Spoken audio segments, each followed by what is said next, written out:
Good evening. I'd like to call to order the study session for the City Council for the City of Wheat Ridge, Colorado for August the 7th, 2023. Thank you all for coming tonight. We have 4 study items on our study session tonight. Item number 1 is a presentation from the ARC.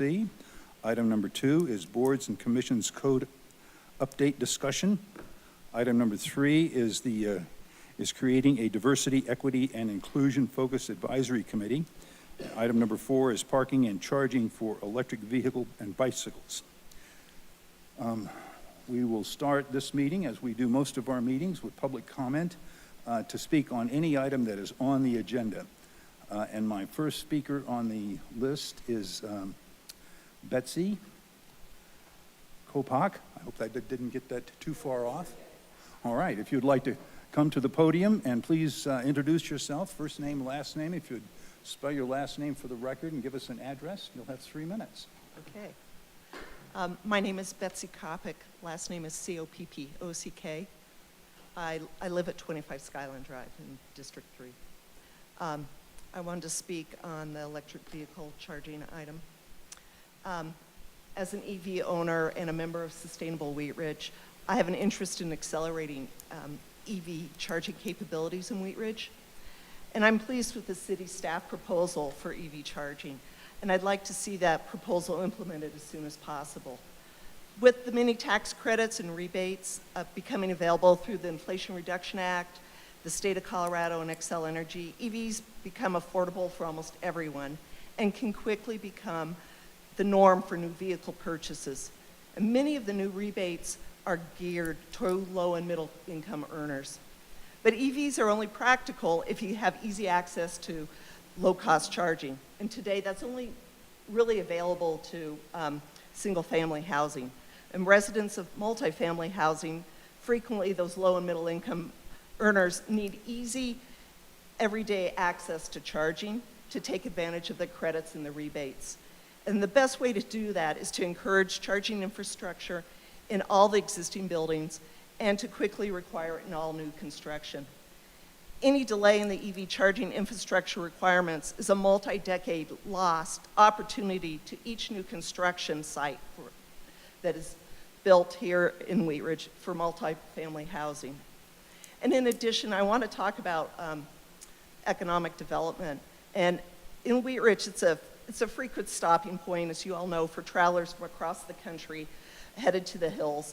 And ensuring that travelers have a spot to charge while dining or shopping in Wheat Ridge is essential to maintaining the economic vitality of Wheat Ridge. And as an EV owner, I have to tell you that while I'm on a road trip, I choose to stop and charge where I can also shop for food and drink and maybe dine. And I'm not going to make 2 stops. I'm only going to make 1, and I think that's really important for Wheat Ridge to realize that you have to have that charger there where I'm going to go shopping, or not me because I have mine at home, but anybody that is traveling through Wheat Ridge. Thanks. Thank you. I don't have anybody else signed up to speak on the agenda items tonight. If you're here in the hall and would like to speak, yes, ma'am, come to the podium, please. If you'd please give us your name and spell your last name and your address, and you'll have 3 minutes, and the clerk is going to put the timing devices on. Okay, great. Hi, my name's Kelly Blinn, B-L-Y-N-N, and I live at 4175 Brentwood Street in Wheat Ridge, and I'm also here from Sustainable Wheat Ridge, like Betsy. I'll try not to cover the same points. I also, in my day job, work at the Colorado Energy Office on transportation policy, and so have some perspective I can share about the state's overall strategy and programs to help accelerate EV adoption. As Sustainable Wheat Ridge, we submitted a letter supporting the staff's proposal on EV and bike parking and provided some recommendations, and just wanted to highlight a few of those briefly. On the EV parking proposal, our main point is that we believe the city should adopt an ordinance in line with the new state minimums as soon as possible. We believe this is feasible and in line with where the market is heading and can really help save costs in the long run by avoiding costly retrofits later. And if needed, there are grant funds available to support the city in making these code changes. Just a brief note on where the EV market is heading. Most major automakers have announced plans to switch their assembly lines to all-electric models by 2030 or 2035. And the state has just initiated a rulemaking to extend the existing Colorado Clean Car Standard, which, if approved by the Air Quality Control Commission this October, would increase the sale of EVs that must be sold per year to over 80% by 2032. If we allow buildings getting built now to not include any infrastructure to support EV charging, it will be a huge missed opportunity and will cause tenants and homeowners to have to spend much more later to retrofit parking areas and garages. We know it's not on the agenda currently, but for the same reasons, we urge council and staff to also consider taking up the state's new minimum solar-ready and electric-ready codes as soon as possible as well. We know you're waiting for the 2026 full energy code update, but these pieces could be adopted as standalone sooner and ensure more developments are primed for long-term sustainability. And again, there are grants available to support that work. For bike parking and e-bike charging, we really encourage council to support these efforts and use of these modes. E-bike use and state support via rebates and tax credits is increasing very rapidly. We should do everything we can to develop infrastructure to make it easy to own and use an e-bike for everyday transportation, which means better bike lanes, but also safe and secure places to lock them and charge them. I think one thing we did want to say about the bike parking proposal is we urge council and staff to consider decoupling the amount of bike parking from the amount of vehicle parking. Right now, it's sort of tied to how many vehicle spaces are required to get built, and council just adopted recently a proposal to lower the parking requirements for affordable housing. We think that's a great step in the right direction to lowering car dependence.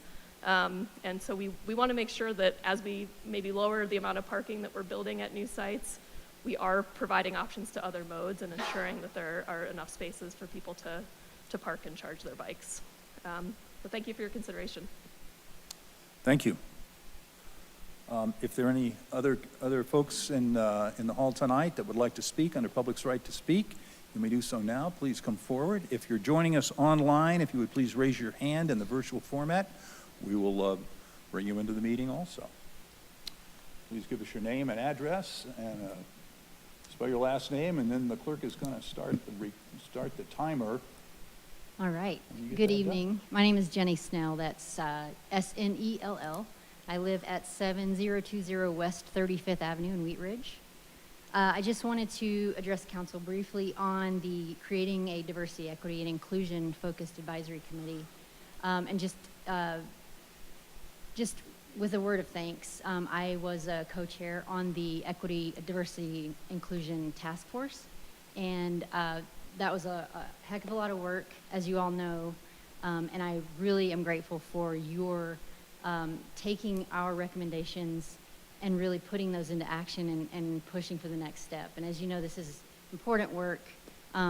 There's a lot of really terrible things still going on, and I appreciate all of the work that you all are doing and really trying to advance that to the next step so that we can have that committee and our city can have that as a more permanent fixture. So just wanted to say thank you. Okay. Thank you. Okay, is there anyone else who would like to speak under citizens' right to speak or public's right to speak or joining us online? And I'll see, has anyone raised their hand online, Mr. Clerk? Anyone? Okay, looks like we've accommodated our speakers, so we'll move on to the agenda item number 1. This is a presentation from the ARC, and Mary Ann Schilling, I believe, is going to introduce this, and if you all would like to join us at the table.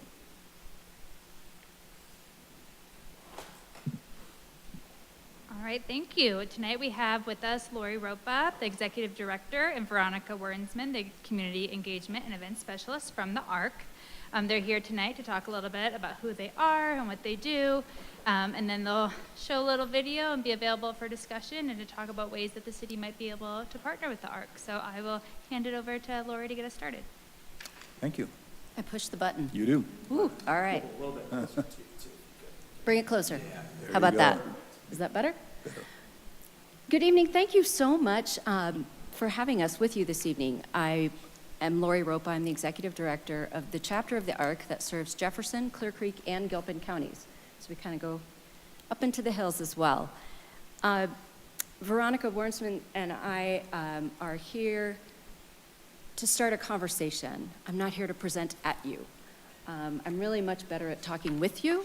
And so in our time together, I would love it if we could actually have a little bit of an exchange. So I may ask you to respond to some things. But first, I'd really like to start with some information about who we are and what we do. Let me ask, how many of you have shopped at the ARC thrift stores, either here in Wheat Ridge or elsewhere? Excellent. I want to give you our deepest appreciation because about 85% of my operating budget comes from those thrift stores. But we are not the thrift stores. So they're actually a separately incorporated 501c3 nonprofit organization with the purpose of funding chapters of the ARC across the state. And the chapters are the ones that work directly with individuals with IDD, in intellectual and developmental disabilities. The shorthand that we use is IDD, and their families to help them have the most fully inclusive lives possible. So the beautiful thing about the thrift stores is that our chapter, and none of the chapters, 15 chapters across the state, have to spend every minute of our day trying to figure out how to keep the lights on, right? We're able to have our basic operational funding covered, which is a huge gift to us because it allows us to really, really focus on the mission. So apart from who we aren't, let me tell you a little bit about what we do. The ARC chapters, all ARC chapters in Colorado, are part of a huge ARC chapter network. The ARC has a national presence, the ARC of the United States, and they have an office in DC, and they deal primarily with public policy at the federal level.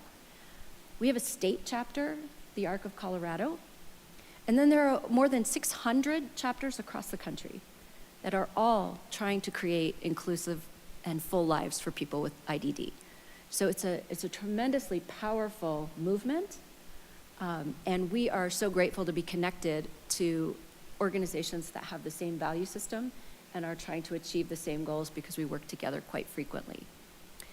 So the ARC of Colorado does a lot of our state public policy work, but they can't do it without the local chapters because the families that need support and the individuals that need support, they come to us for help.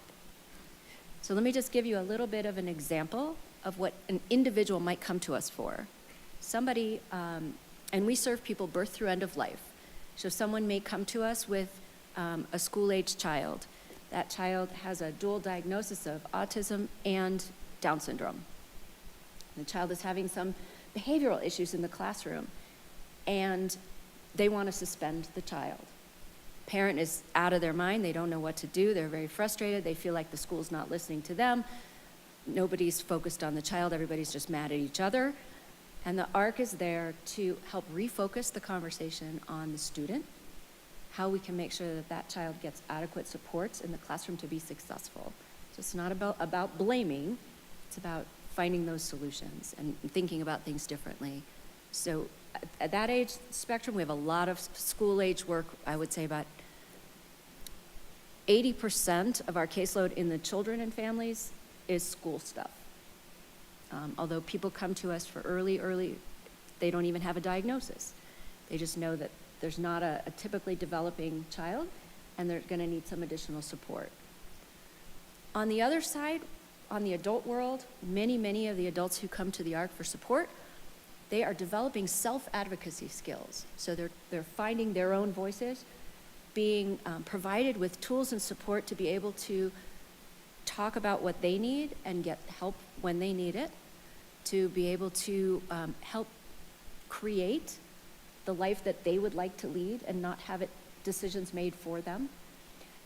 Many of those people that come to us, they don't have what we would call natural supports. So probably a lot of you in this room have great families and you have people who love you and they're there for you. Not everybody has that. And so oftentimes when an adult comes to the ARC for support, it's because they don't have that strong natural support network in their world.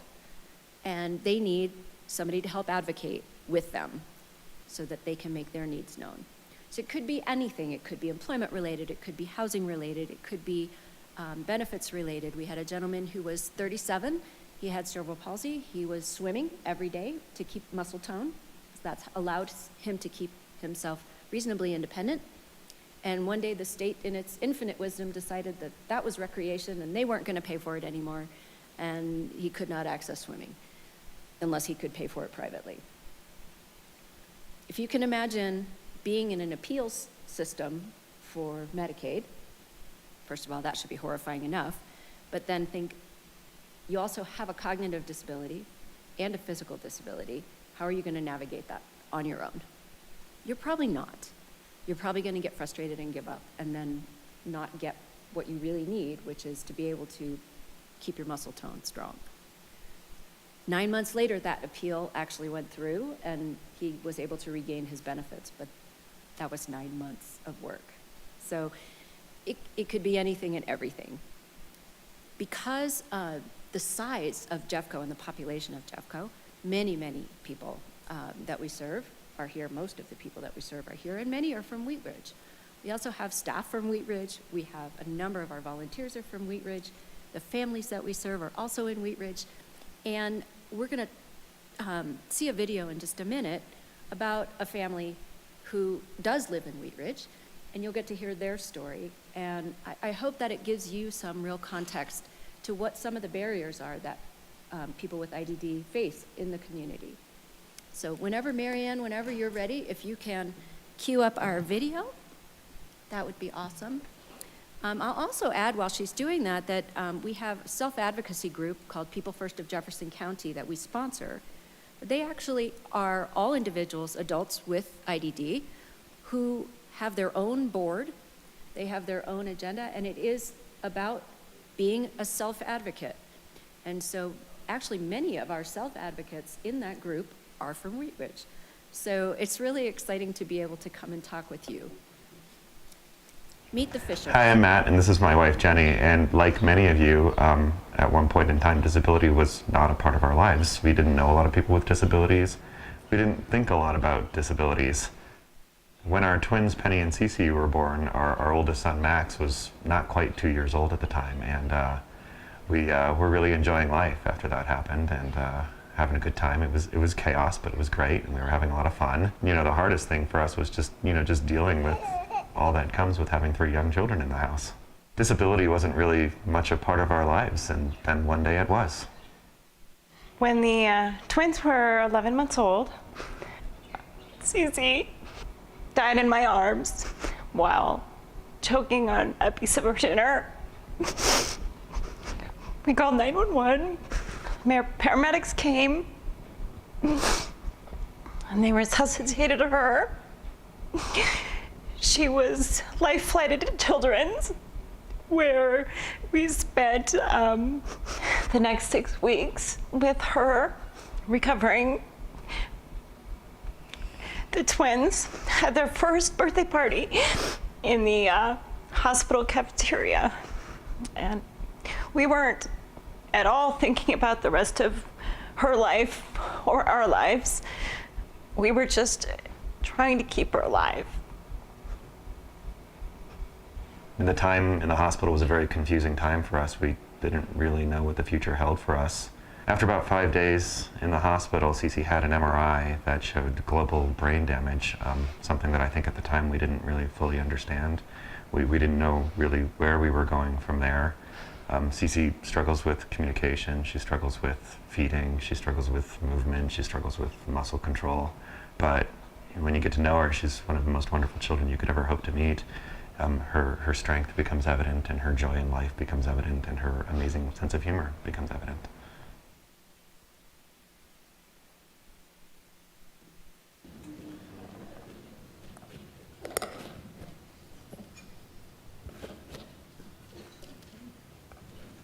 Okay, I'm sorry it's hard to start talking after seeing those pictures again for the first time in quite a while. But about 4 years or so after Cece's accident, we found ourselves in a really happy place. We were so happy that we decided 3 kids weren't even enough, and we decided to have Elliot, the littlest one right here. That wasn't an easy place to get to. It wasn't always easy for us to see what a wonderful life that we have. Luckily, while we figured it out, we had the support of friends and family and the vision of the ARC to help us. After Elliot was born, I was lucky enough to be the more expendable of 2 incomes. and I got to take a year of leave from my job. I spent a lot of it shuffling Max and Penny to school and other activities, but the majority of my day was spent with Elliot and Cece. After drop-off one day, we stopped by McDonald's so I could grab a drink.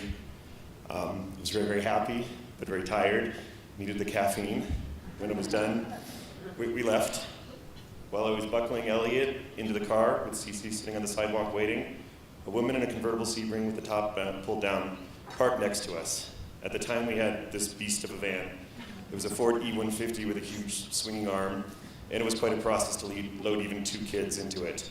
The woman watched me the whole time, which was kind of awkward. While I was lifting C into the van, the woman suddenly said loudly to me, "I've been feeling sorry for myself lately. But then I saw you. You probably never get to go to a bar or travel or anything. You've given me perspective. Thank you." I didn't know what to say at first.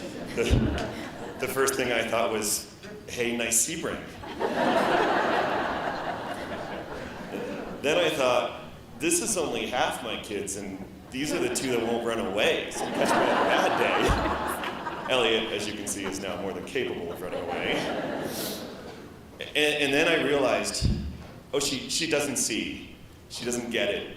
She doesn't see how wonderful this is. She doesn't see how lucky I am. She's looking at my daughter, and she sees a burden, a barrier to an enjoyable life, when the truth is, Cece is the light of my life. She didn't see Cece's quick sense of humor, her smile, the way that she has figured out how to communicate with her eyes and subtle movements.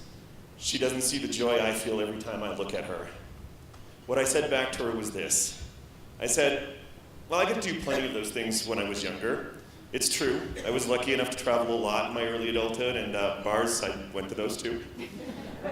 So I just said back to her, this is my life now, and I'm very lucky and happy.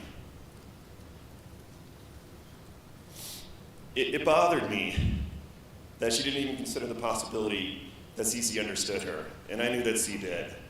As I was pulling out slowly in the huge van, I explained to Cece that the woman just didn't understand how special she was. Then again, I can't necessarily blame the woman in Sebring for not understanding. There's a picture of me, the first one taken after arriving home from the hospital with Cece. It still embarrasses me a little bit. I'm holding Cece on the couch, and I look miserable. I thought life was over. I didn't know what to do with the pieces. I couldn't see what I was holding, and it took me 2 years to see it. So if the woman at McDonald's couldn't see it, and I couldn't see it, why would anyone? When I did come around, I discovered that most other people never realized the joy that is our life, and our daughter, and our other kids. Sometimes they feel sorry for us. Sometimes they compliment our efforts, which is fair, because it's a lot of work. And often they just ignore us because nobody wants to be reminded of how quickly things can go wrong in life. Rarely do they look on us with envy. They can't see what a wonderful life this is. They can't hear Cece's unique and wonderful voice. The ARC sees Cece, and the ARC hears her voice. At some point, my wife Jenny connected with the ARC through old friends. We first heard about the training they offered for parents of kids with special needs, and we realized that there were resources beyond the survival level ones we'd mostly been seeking to that point. We also learned that we were members of a wonderful community that we haven't even known anything about, and that there was an entire organization devoted not just to hearing our story, but to helping us, and Cece in particular, thrive while continuing to write that story. The ARC saw that the day of the accident was not the end of the story, it was the beginning. Although we only took the one training course, we've stayed closely connected to the ARC and the community that surrounds it. We know that we can come to the ARC's events without feeling remotely out of place. We know that the ARC will continue to encourage relationships between families that can understand and support each other. We know that the ARC is advocating for our families and others like ours in the legislature, in the schools that sometimes need it so badly, and in the community. The ARC hears Cece's wonderful voice and makes it heard by others who might not listen otherwise. The ARC is our ally. They believe what we believe. The ARC believes that Cece should be defined by her strengths, abilities, and her inherent value, not by her disabilities. The ARC believes that Cece is entitled to the same level of respect, dignity, equality, and safety as anyone else. The ARC believes that Cece belongs in the community and has the right to be included and participate in all aspects of life. The ARC believes that the broader community will be better off for having the chance to know CC. And they believe that CC should be heard, even by people in Seabrings who think life is all travel and drinks. Thank you for being here today to hear CC's story, and thank you for supporting the ARC. And with that, I'm going to turn it over to CC.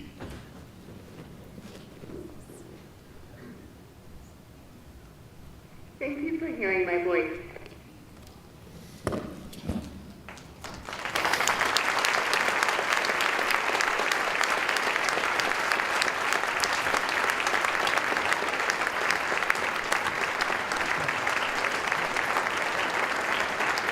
So you didn't know you'd need Kleenex today.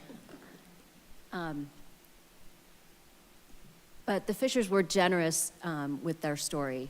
It's not easy to tell people what that journey has been like. And we reached out to them before our coming here and specifically said, we're coming to speak to the City Council. Are you okay with us sharing your story? And they were so pleased to allow us to share this with you. These are your residents. They're our community, but they're your community. And so I wanted you to hear from them, directly from them, about what their world is like and what some of the preconceptions are that are out there. And I'd love to hear from you if anything came up for you watching this video and hearing their stories. What were you thinking and feeling as you were hearing from Matt? Or watching Elliot run around in circles? Yeah, Corey and then Rachel. Well, I've actually known the Fisher family for, gosh, I don't know, a decade or so. Penny, their other daughter, and Max are both black belts at my karate school. But they're an amazing family, and they're advocates for not only for CC but for people like CC and people that you guys work with. So there's definitely a lot of value, and I've seen over the years. It's difficult as a family, right? But especially with they have 4 kids, to be able to go anywhere. But even if they're typical kids, right? Even and especially when you have somebody with some extra needs, as CC does. But it's awesome the work that you guys do with them, and I've seen it over the years personally. And their family benefits a lot from you guys, and you could hear it in Matt's voice that they couldn't get through a lot of the stuff that they've gone through without your help. So thank you. It's awesome. Thanks. Rachel, you had something. Yeah, thank you for sharing that video. Like Corey and others, I've actually known the Fisher family for a long time. My son and Max were good friends in pre-K and kindergarten, and actually when Elliot was born on June 30th, Max came over and spent the night with my son and their friend Sam, and so we remember that night well. But what really stands out to me in this context, watching this, having known the Fisher family for probably 14 years now, is when I met them, it was a world I didn't know that much about, and Jenny is just incredibly passionate and vocal. I think steward of her family and them as individuals, and then them as family. And what I'm realizing tonight, watching the video and reflecting on my experiences with the Fisher family, is how much I learned about who CC was and how she was in our world and the opportunities available to her. And I'm realizing now how much of that came through ARC. And so not only are you touching the Fisher family, but by touching them, you're touching so many other people in our community who may not have that firsthand experience. And so we're really fortunate. The Fishers were living in Lakewood, and then they moved to Wheat Ridge. So we're really glad they're here. But it's just really striking me tonight, how much work your organization has done to support, that family as a whole and CC as an individual, and then how much I've learned and grown through that as well. So thank you. I'm glad to hear that. Thank presence. you. Yep. Councilor Dozeman. Thank you. So, like others in this room, I also know the Fishers, and Jenny had actually invited me to a couple of the annual ARC fundraisers, and And when attending, I learned a lot about the organization, and I love that you explained kind of the difference between, you know, the ARC thrift stores, but how they fund your organization and provide all of these opportunities for families. And you know, it's really an incredible story. It took a while for Jenny to kind of open up and share the story, and it's something that could happen to all of us. And having her share that with others in our community makes that all of us acutely aware that it could happen any day to anyone, including all of us in this room. So it's a wonderful story, and I appreciate you sharing it with us, because it does go to show that you support and help those here, and that we all happen to know. So thank you, ladies. Appreciate it. We're glad to do it. I think the most important thing that the ARC does, we do help individuals, we do help families, absolutely. But when we work with partners in the community to create a more accessible and a more embracing community, then we have fewer moments like Matt had, right, where people feel sorry for him when they see him, where they really don't realize that they don't have to be, that CC isn't a burden. CC is an amazing light.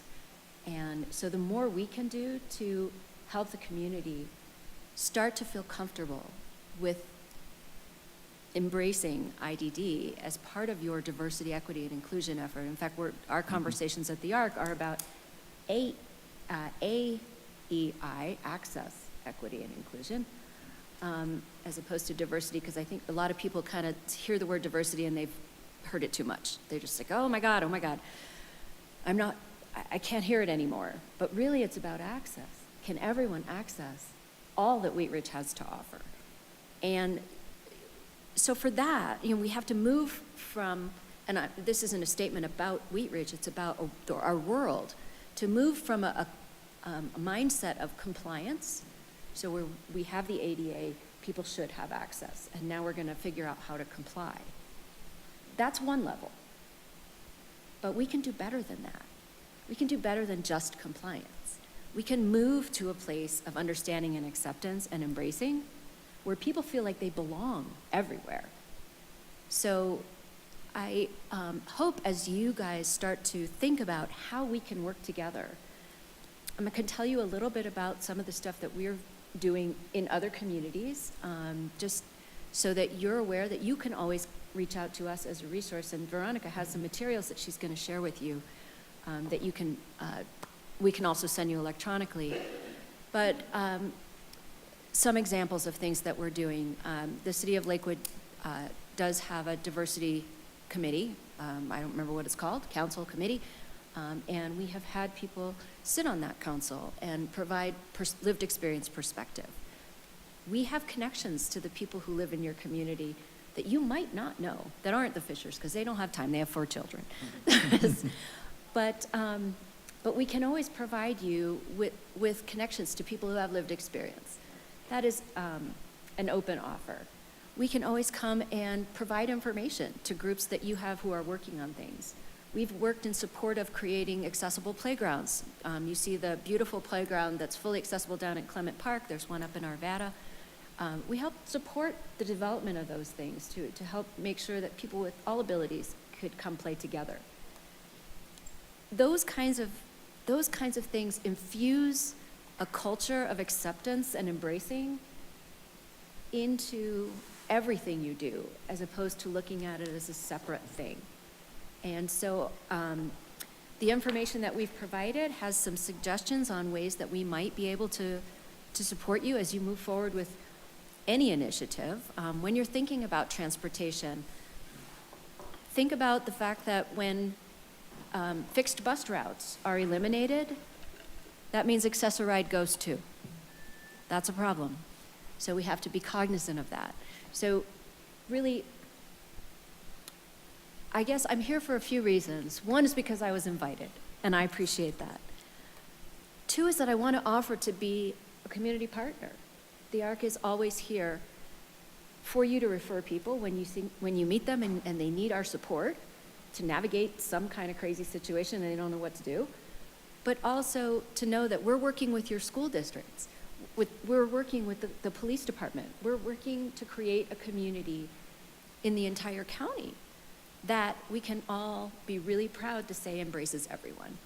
And so this was just a wonderful opportunity to share with you a little bit more. A lot of people do think we're the thrift stores, and I do not for a moment want to understate their importance. We are deeply grateful for that social enterprise because it keeps our doors open.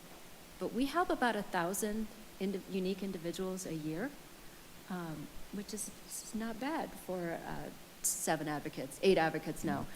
And they navigate any possible situation so that people don't feel like they're alone. They're never left on their own. It's remarkable that we do this with private funding. We don't actually accept government funds, just so you know, I'm not here asking you for money. And the reason we don't is because we always want to be seen as 100% independent, advocating for the best interest of that individual, whatever they need. That there's no compensation to us for keeping somebody on a benefits role or anything of that nature. So we're really proud of that. And I would love if you had questions or there are things that you see, given the information we just handed out, that you'd like to ask about. I would love to answer questions for you. Yeah. Councilor Hulteen. Thank you. Listening to you speak, a couple of things come to mind, and I just want to be mindful of your organization's capacity, but it seems like a really meaningful place for your organization to connect would be at our boards and commissions level. So, presenting like with our Parks and Rec board and talking about accessibility in our Parks and Recreation and what that looks like.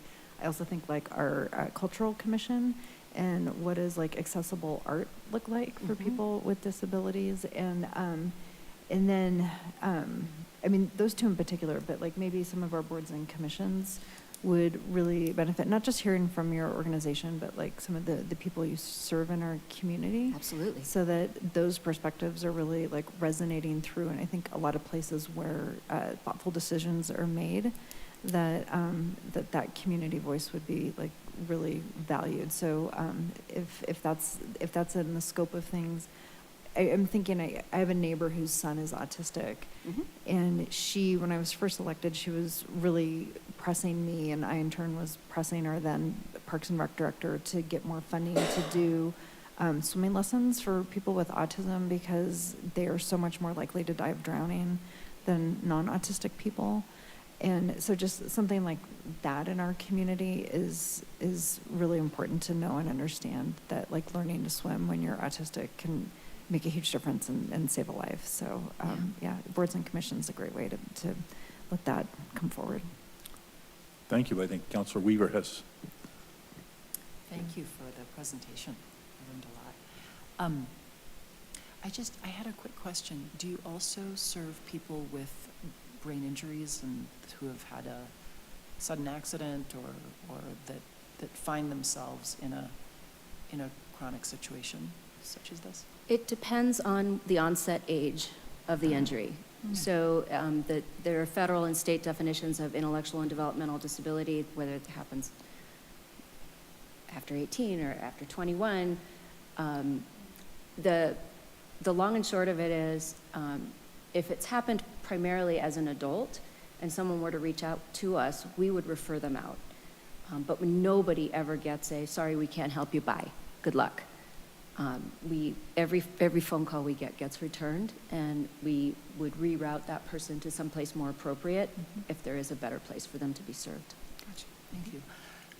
And just to follow up on Ms. Hulteen's comments, I'd love to see this conversation as we are thinking about filling in our sidewalk gaps in Wheat Ridge, how to prioritize, certainly all the advice we can get on how to prioritize that for different abilities and moving around Wheat Ridge and being able to walk and recreate.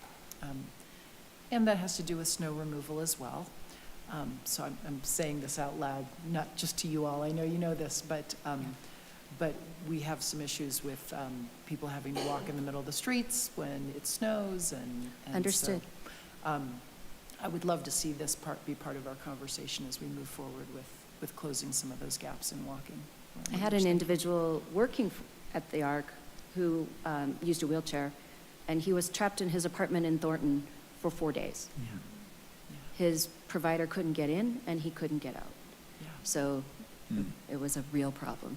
Well, I think it could be a really great opportunity to teach people about why they need to go out and shovel sidewalks. And, you know, that's been some pushback on that as well. I can understand. So, just bringing it into that it's inclusivity, like you say.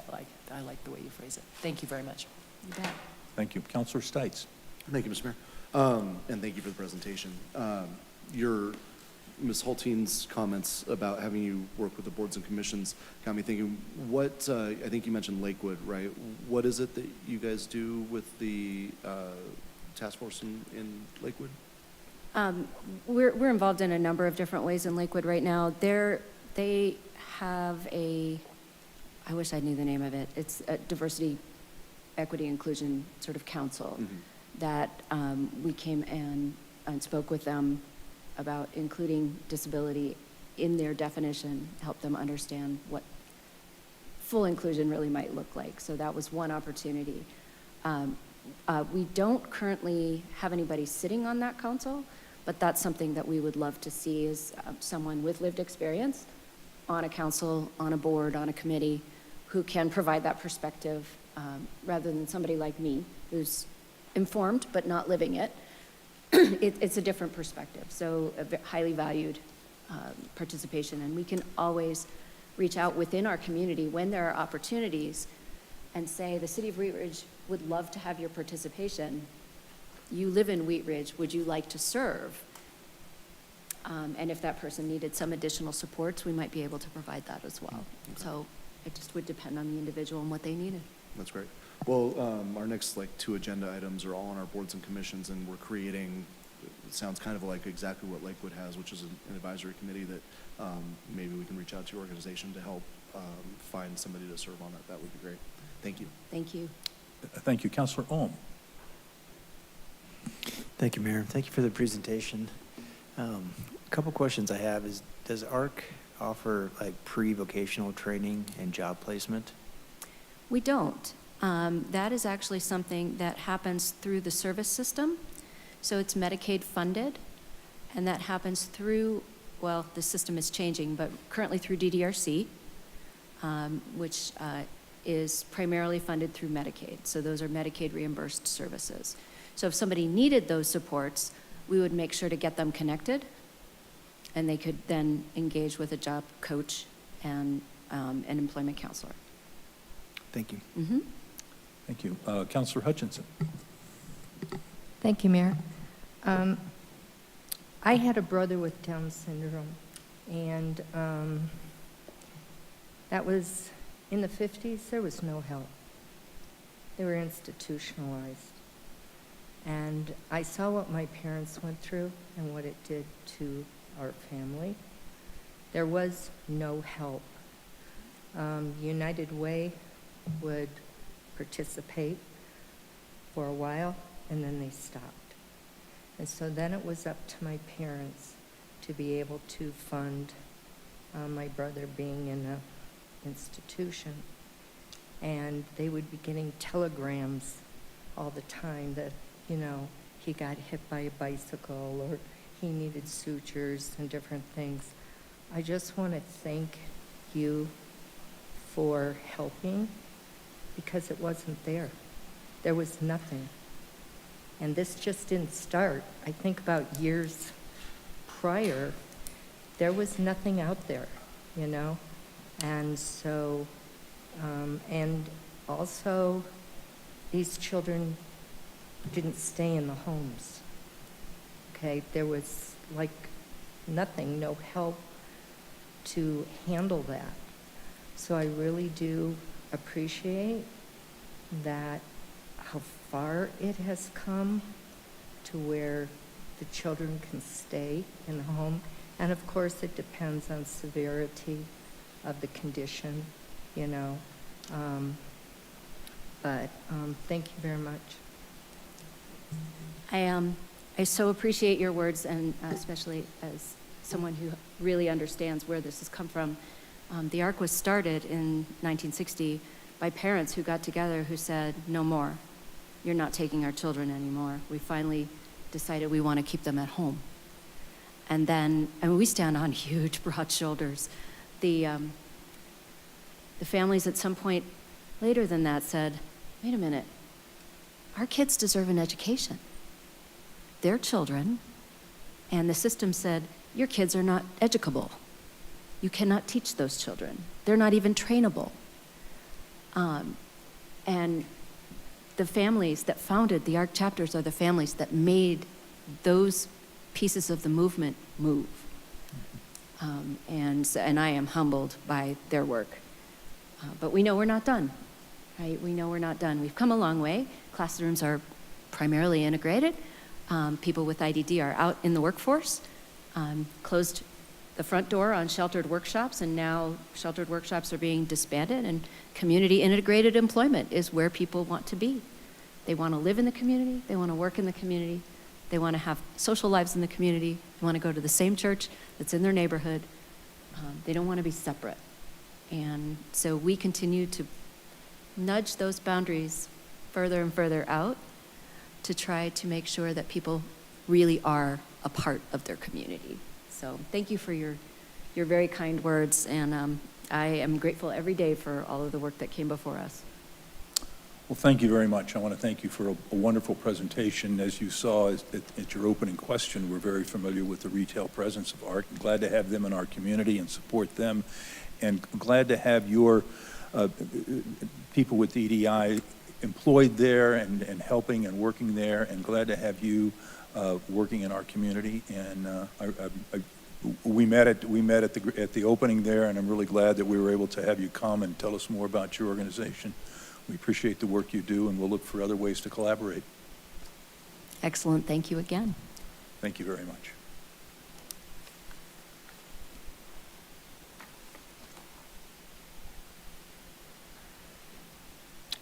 Okay, we're going to move to our agenda item number 2. This is the boards and commissions code amendments. And Mr. Goff, introduce our Yeah, we have a team here this presentation evening for this, team. but Marianne Schilling is, I think, firing up the presentation. But Marianne, are you going to introduce this item again? I can do that, yes. And/or Ally? Well, first, I would like to introduce our new management analyst, Cole Hayslip. He's been here for 2 months now, so I think for some of you, it's your first time meeting him, so welcome, Cole. We decided to give him something really fun, like boards and commissions update to get him started. So as you know, we are here. We want to make some updates related to the boards and commissions process. We have a lot of really interested residents who want to get involved in the city, and so Cole is tasked with figuring out ways to improve our processes. He has a lot of decision points for you all to discuss, and so we are excited to see where the conversation goes. So take it away, Cole. before that, push your green button, Thank and you. then we're gonna get you on the record. Yes, could you tell I'm new? So I have a handout for everyone, so I will pass that around.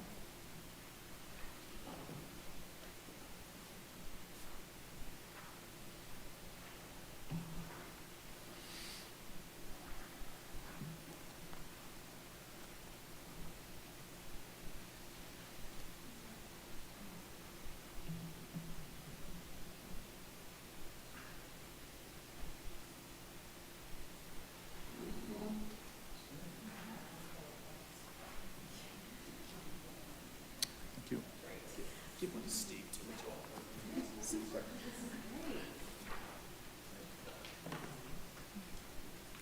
Sorry, no, none for you. None man. for me. We can share. All right, well, thank you all very much for the opportunity to present tonight on boards and commissions code amendments. So before we get started, I would like to address the handout that I just gave you all. This is our council option guide. In this guide are all the different items that we're going to be discussing tonight and council's options related to each and every item, as well as staff's recommendations in bold among those options. So as this is a really lengthy subject with lots and lots of options, we are suggesting that you approach this item like a consent agenda, where after this presentation, the council determines which items they would like to discuss in more depth, reach consensus on those items, and then adopt the rest of staff's recommendations in bulk. So let's get started by going over our presentation agenda. So we're going to start this presentation out with the background, going over why we got here, why we're discussing this issue tonight. Move on to a discussion of the different public bodies here at the City of Wheat Ridge and which ones we're going to be talking about tonight. Move into our various discussion topics and then come to the end of the presentation. So let's start with our background, why we got here, why we're discussing this issue tonight. The City of Wheat Ridge has several public bodies, and all of them are really essential to the city. Each of them have different missions and activities, and some of them play an advisory role to the City Council, while others act as liaisons between the community and the City Council. And some of them even make quasi-judicial decisions which have lasting impacts on our community. Over time, these public bodies have changed dramatically as the needs of the City of Wheat Ridge have changed dramatically. And currently, we're facing the change that we've seen unprecedented interest in serving on our boards and commissions. During the February 27th, 2023 council meeting, the council recognized the need to review the boards and commissions code to adapt it to those contemporary needs and the changes that are happening here in the city. And that's what we're going to be discussing tonight. But before we get into that, let's quickly go over our public bodies here at the city and cover which ones we'll be talking about. So we have our authorities, like Renewal Wheat Ridge and the Housing Authority, which are not accountable to our municipal charter. Rather, they are accountable to our state statute, and in the case of the Housing Authority, the federal statute under which they are established. Next, we have our boards and commissions, like the Planning Commission and the Cultural Commission, that are accountable to our municipal charter as well as our municipal code. And then finally, we have our uncodified committees, like Sustainable Wheat Ridge and the Active Adult Center Advisory Committee, which also aren't accountable to our charter or code. Rather, they are created using the powers in council's rules, and they are accountable to their own bylaws. So tonight, we are not going to be talking much about our authorities, if at all. We are primarily going to be discussing amendments to our municipal code that cover boards and commissions. And then finally, at the end of this presentation, we'll be covering a policy related to our uncodified committees. And with that, let's get into our discussion items. The first item we'll be discussing tonight is term limits, which are, of course, limits on the amount of time that you may serve on a board or commission. The standard length of one term for all our boards and commissions is 3 years, except for the Election Commission, which has a term length of 2 years to align with the election cycle. When we started looking at this topic, staff wanted to look at how the lack of term limits has impacted our boards and commissions.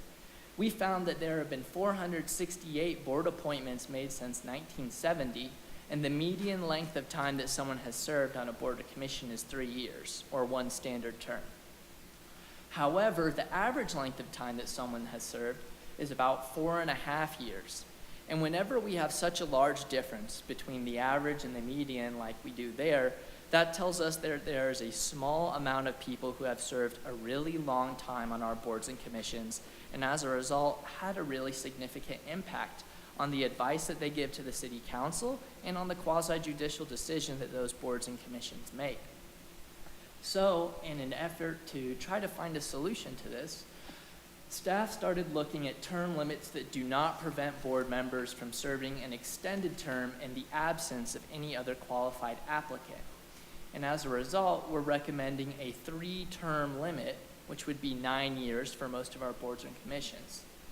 As an alternative, the council could select a 2-term limit or no term limit. Because we're talking about term limits, we also feel it's important to talk about midterm appointments and whether or not we should count them as a full term or no term. The problem here is that the city has never had a consistent policy on this, and it really hasn't mattered. But again, because we're considering term limits, we need to decide when someone gets appointed in the middle of the term, how do we count that? Staff is recommending the rounding approach.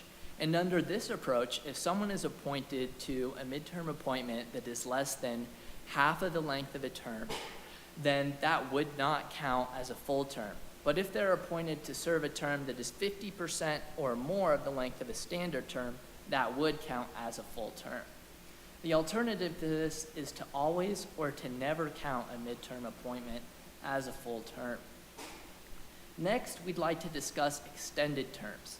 And if you recall from a couple slides ago, extended terms are what we call the terms that someone serves after they've become term limited because there's no qualified applicant to replace them. The first item we'd like to cover related to extended terms is their length, and we're recommending that the council make them at will for the length of a standard term, which would mean that these term-limited board members could be replaced by a qualified applicant at any time. An alternative to this is to make these extended terms 1 year, like the council reached consensus to for the URA, or to make these extended terms the length of a standard term. We would also like to discuss the maximum number of extended terms that someone could serve. And we are recommending that the council make this indefinite, meaning that there's no limit on how many extended terms someone can serve. And we're recommending that because we feel like it would be in the best interest of the board or commission that if there isn't a qualified applicant, that board or commission would be able to be as close to full membership as possible. The alternative to this is to limit it to 1 standard term length. Finally, the last item on term limits, we'd like to discuss whether or not to make these permanent or consecutive term limits. Consecutive term limits have what we call a cooling off period, which is the gap between when you stop serving because you've been term limited and when you can reapply to that board or commission to serve again. We are recommending that the council make these consecutive term limits with a standard term length cooling off period, which would mean after you've become term limited and replaced for most of our boards and commissions, there's a 3-year gap between that time and when you can apply to be on the board or commission again. The alternative to this is to have consecutive term limits with a different length of time for that cooling off period, or to have permanent term limits, meaning when you become term limited, you can never serve on that board or commission again. All right, moving on from term limits, we would like to discuss serving on multiple boards at once. So currently, it's written into the code that board members cannot serve on multiple boards at once. But there are several other cities that allow board members to serve on multiple boards at once. And we've heard from our existing membership and from some of the people who have applied that there is a significant interest on serving on multiple boards at once. So in an effort to accommodate this, staff is recommending that we change the code to allow people to serve on up to 2 boards at once. And we're recommending up to 2 because we have concerns about the diminished effectiveness of board members that serve on more than 2 boards at once. Because it's a lot of work, it's a lot of time, it's a lot of responsibility. The alternative here is to change the code to allow someone to serve on multiple boards at once, or to limit them to serving on only 1 board at a time, which is currently the case. As we are considering this item, we did want to let the council know that there is no conflict of interest between serving on 1 board, for example, the Planning Commission, and another board, like the Parks and Recreation Commission. The next item that we'd like to inform the council of is that we are going to be changing our board member application. So the council will be very familiar with the existing board member application. We are going to change that to allow people to select all the boards and commissions that they'd like to serve on and then rank their preferences. There's an attachment in your packet that provides a good example of what this might look like. And again, we're not looking for direction on this item. We just wanted to let the council know, that way you'd be prepared for it when we come back to you with a whole bunch of applications at once that look a little different. But on this subject, we would also like to discuss staff liaison recommendations. So staff liaison recommendations mean that when the council receives their packet of applications, a staff liaison recommendation is included in there from that liaison that says, among those applicants, here's who we think would be the best person to serve on this board or commission. Historically, there have been times where the city has done this, and then there have been times when the city has not, like currently. So we've come to the council to ask for some direction on this item so we have a consistent policy moving forward. And we are recommending to include those staff liaison recommendations because we feel like that staff liaison has a really good understanding of the mission and activities of the board that they work with, as well as the existing strengths and weaknesses of the board members who are serving on that board. And as a result, they would be able to give a quality recommendation to the council to consider. The alternative to this is to not include staff liaison recommendations in the packets that the council receives. The next item to discuss is broadening council's authority to remove board members. So currently, the council can remove board members after a hearing by a majority vote for inefficiency, neglect of duty, malfeasance in office, or a violation of established rules and procedures. We are recommending that the council change the code, amending this and broadening their authority so that they could remove a board member at their discretion or for a violation of a code of ethics. The alternative to this is to only amend the code so that to add that the council can remove at their discretion, or to only amend the code so that council can remove someone for violating the code of ethics. Or of course you could maintain the current system. On the code of ethics, we do want to let you know that there was an attachment in your packet that is an example of what this code of ethics might look like. The goal behind the code of ethics is to establish ethical standards for board members in their official capacity as board members, as well as members of the public. If the council selects an option, including a violation of the code of ethics, staff will return with a revised version of that code of ethics for adoption at the same time as you adopt all the other boards and commissions code amendments. The next item to discuss is changing the definition of an unexcused absence. So currently, absences are only excused due to illness, a death in the family, or an emergency, which is a little undefined. Absences, for example, due to vacation, a logistical challenge, technical difficulties, life conflicts, those are all considered unexcused. And when we looked around at other cities, we found that this was a very narrow and very restricted definition compared to those other ones. So as a result, we're recommending that we change the definition so that an unexcused absence only occurs if that person fails to make a 7-day notice that they won't be able to make that meeting, or due to an illness, a death in the family, or an emergency. And because we are considering changing that definition, we do want to let the council know that if someone accrues a large number of excused absences, significant to the point where it is impacting the ability of that board or commission to operate, there is a method for that person to be removed. And so that still exists. The options for the council to consider are changing the definition as presented by staff, to change this definition in a different way, or to take no action and maintain the current definition. Also, on the topic of unexcused absences, we'd like to consider a change to our maximum unexcused absences policy. So currently, our code states that unexcused absences of more than 25% of meetings in a calendar year result in the automatic removal of that board member.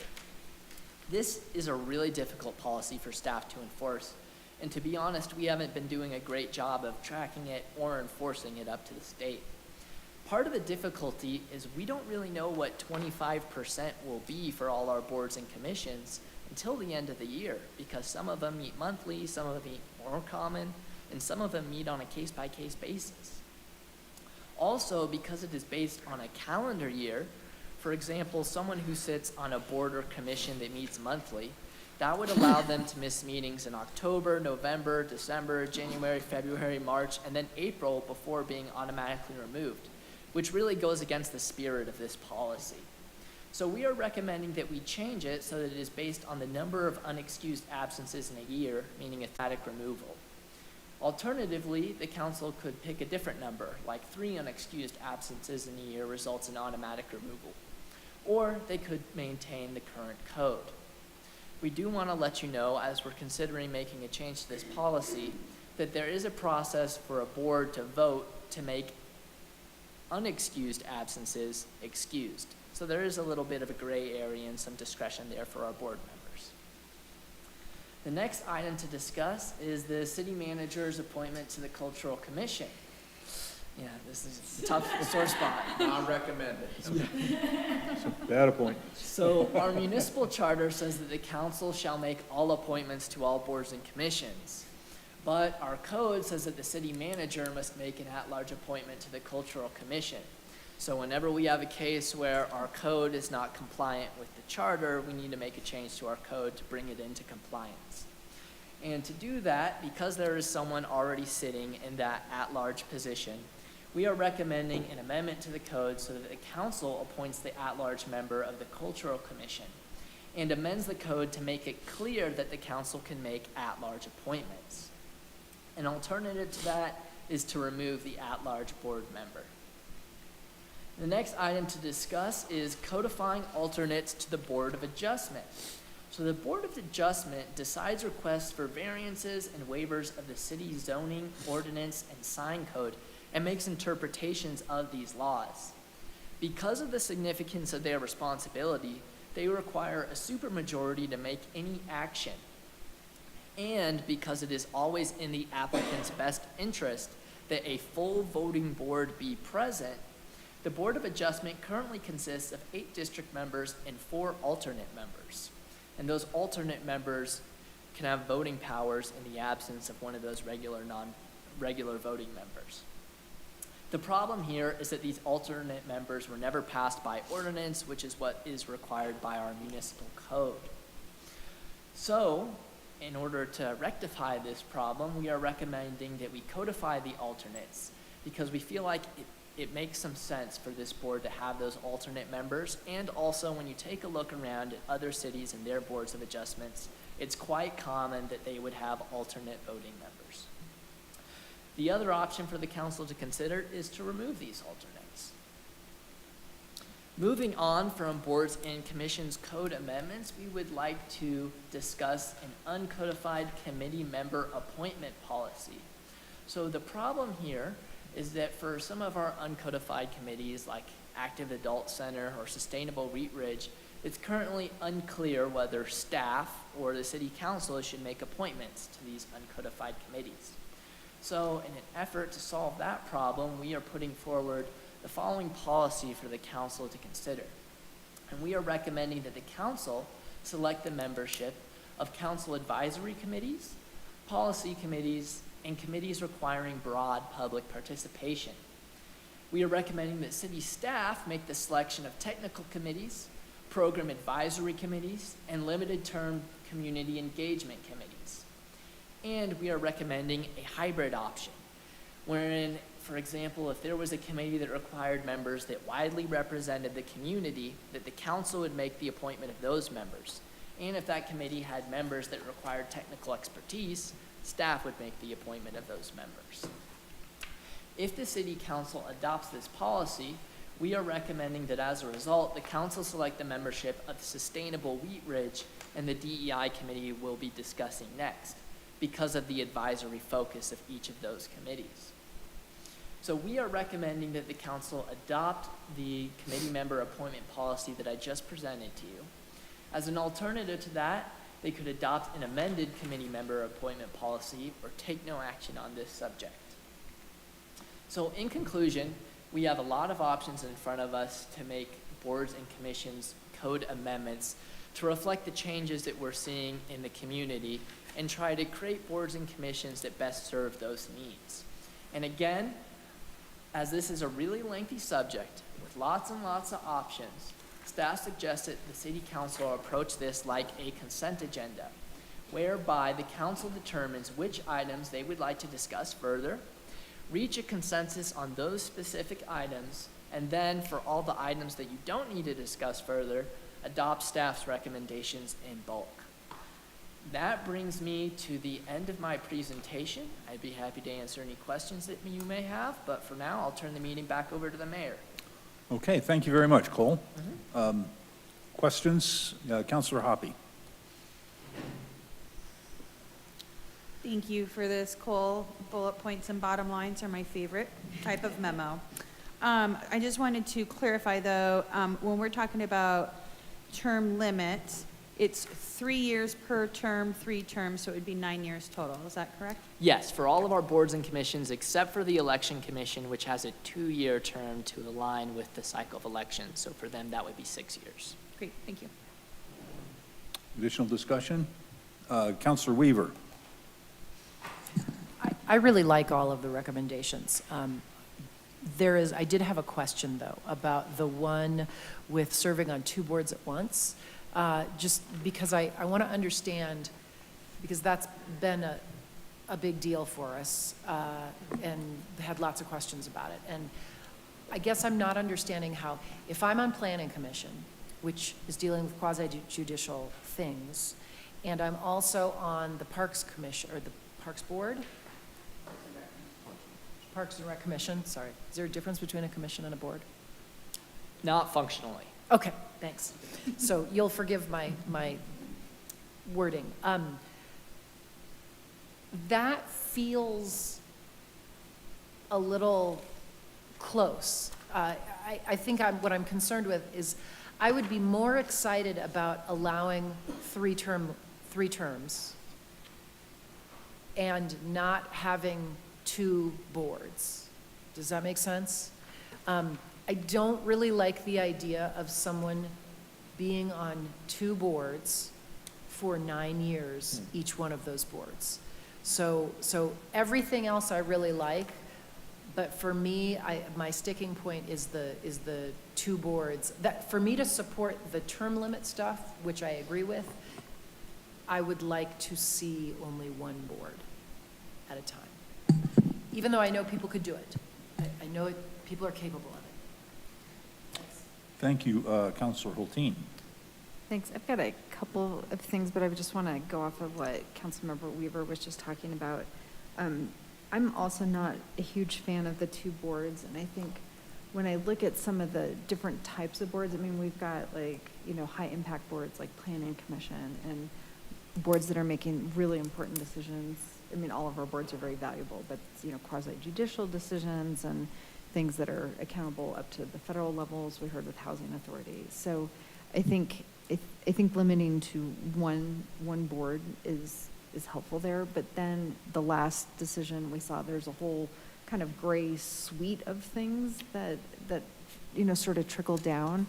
And I guess when we've got ad hoc things coming up and task force, there I'd like to see some flexibility, because our task force are actually best served when our board members show up for them, a lot of times with that depth of experience. So I think if there's a way to kind of thread that needle between our advisory boards and our quasi-judicial boards that are actually making financial and policy guidance in our city, then I think single service there. But anything that's temporary in nature or more focused, I think would be good. Do you want me to go on to the next thing, or does anyone else want to talk about that?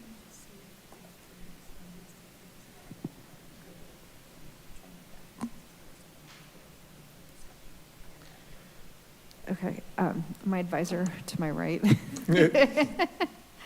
has asked for me to try and figure out if there are things. Did you mean just for that item or for all of them? Okay. I'm sorry, I can't hear you. Yeah, Let's sorry. not do a sidebar. Yeah. So why don't you do that? Councilor Hoppe, you're up next anyway. Yeah, I just, one of the things that Cole had asked us was if there was a bulk consent that we could do, and then items that we wanted to discuss individually to pull off that bulk consent. And so I'm going to attempt to see what we can put on our bulk consent, and then we can move through the items one at a time and have our discussions to be able to keep the conversation organized. So, I'd like to, some other people haven't spoken, and I'd like to do that first. what I'm trying to do is the bulk consent, which would be, do we all agree on this one? We can add it to our list, and so we'll say, we consent to items, blah, blah, blah. And then when people want particular items pulled off, like item 6 is sounding like it's something that needs more discussion, we'll pull off those particular items and then have longer discussion on those, is what I was trying to do, is to organize so we're not bouncing around item to item, item to item. Fine. Before we do that, I'd like to have a general discussion about the whole concepts, and so that everybody had a chance to speak. Councilor Ohm. Thank you, Mayor. And thank you, Cole, for that presentation. It was a good speed for me to understand. So a couple questions and comments I have are, one, on the 7-day notice for like an illness or death. I think that could be kind of unreasonable. If there's that's what it said. Right? It said a 7-day notice if there's an event of a Yes, death. so if I could clarify, what we're recommending is a 7-day notice or illness, emergency, or death. So Okay. it's like, tell us if you're not going to be there, but we understand if there's something like an illness or a death that happens Okay. that you can't tell us about in time. Thank you for clarifying that. And then my other comment was on the automatic dismissal of 2 unexcused absences. I just want us to be compassionate. I actually served along a planning commission member who, I was probably one of the only ones that knew at the time that she had terminal cancer. And so there were times when she couldn't make it, and I made sure that at that time I told Lauren Mikulak, like, by the way, she has cancer, she's getting treatments, and if it would have been an automatic, 2 days and you're done, I don't think that would have put Wheat Ridge in the best image.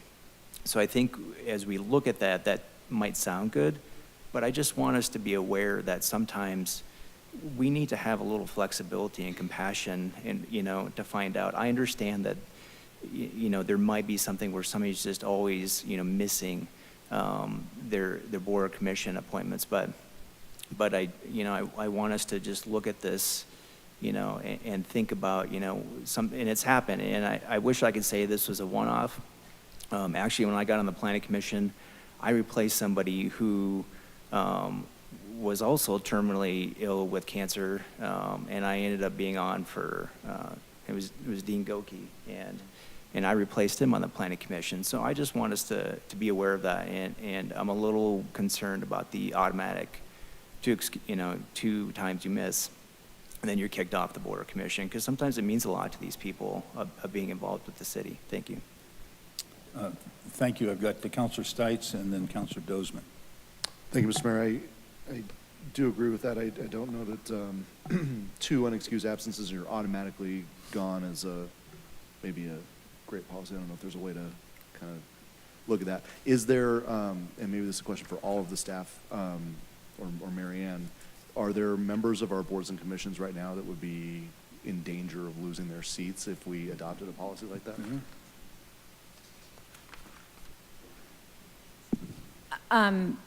Yes, but because they haven't been to several meetings and we can't reach them and we don't have a really clear, good way to handle it. Right. So I think the key is that Cole mentioned that any board or commission could vote to make an unexcused absence excused. And I understand, I think, what Councilor Ohm is also getting at, which is there's sometimes a degree of confidentiality involved in that, and it might be that we would need to, if you support something like this, I think we'd need to really be training our liaisons, don't you think, Cole? To, because it's really the liaisons and I would think the chairs that we're going to be tasking with managing this, and probably more the liaisons over time in terms of consistency. But really here, the goal is, we have folks who move and don't tell us, leave the city and don't tell us.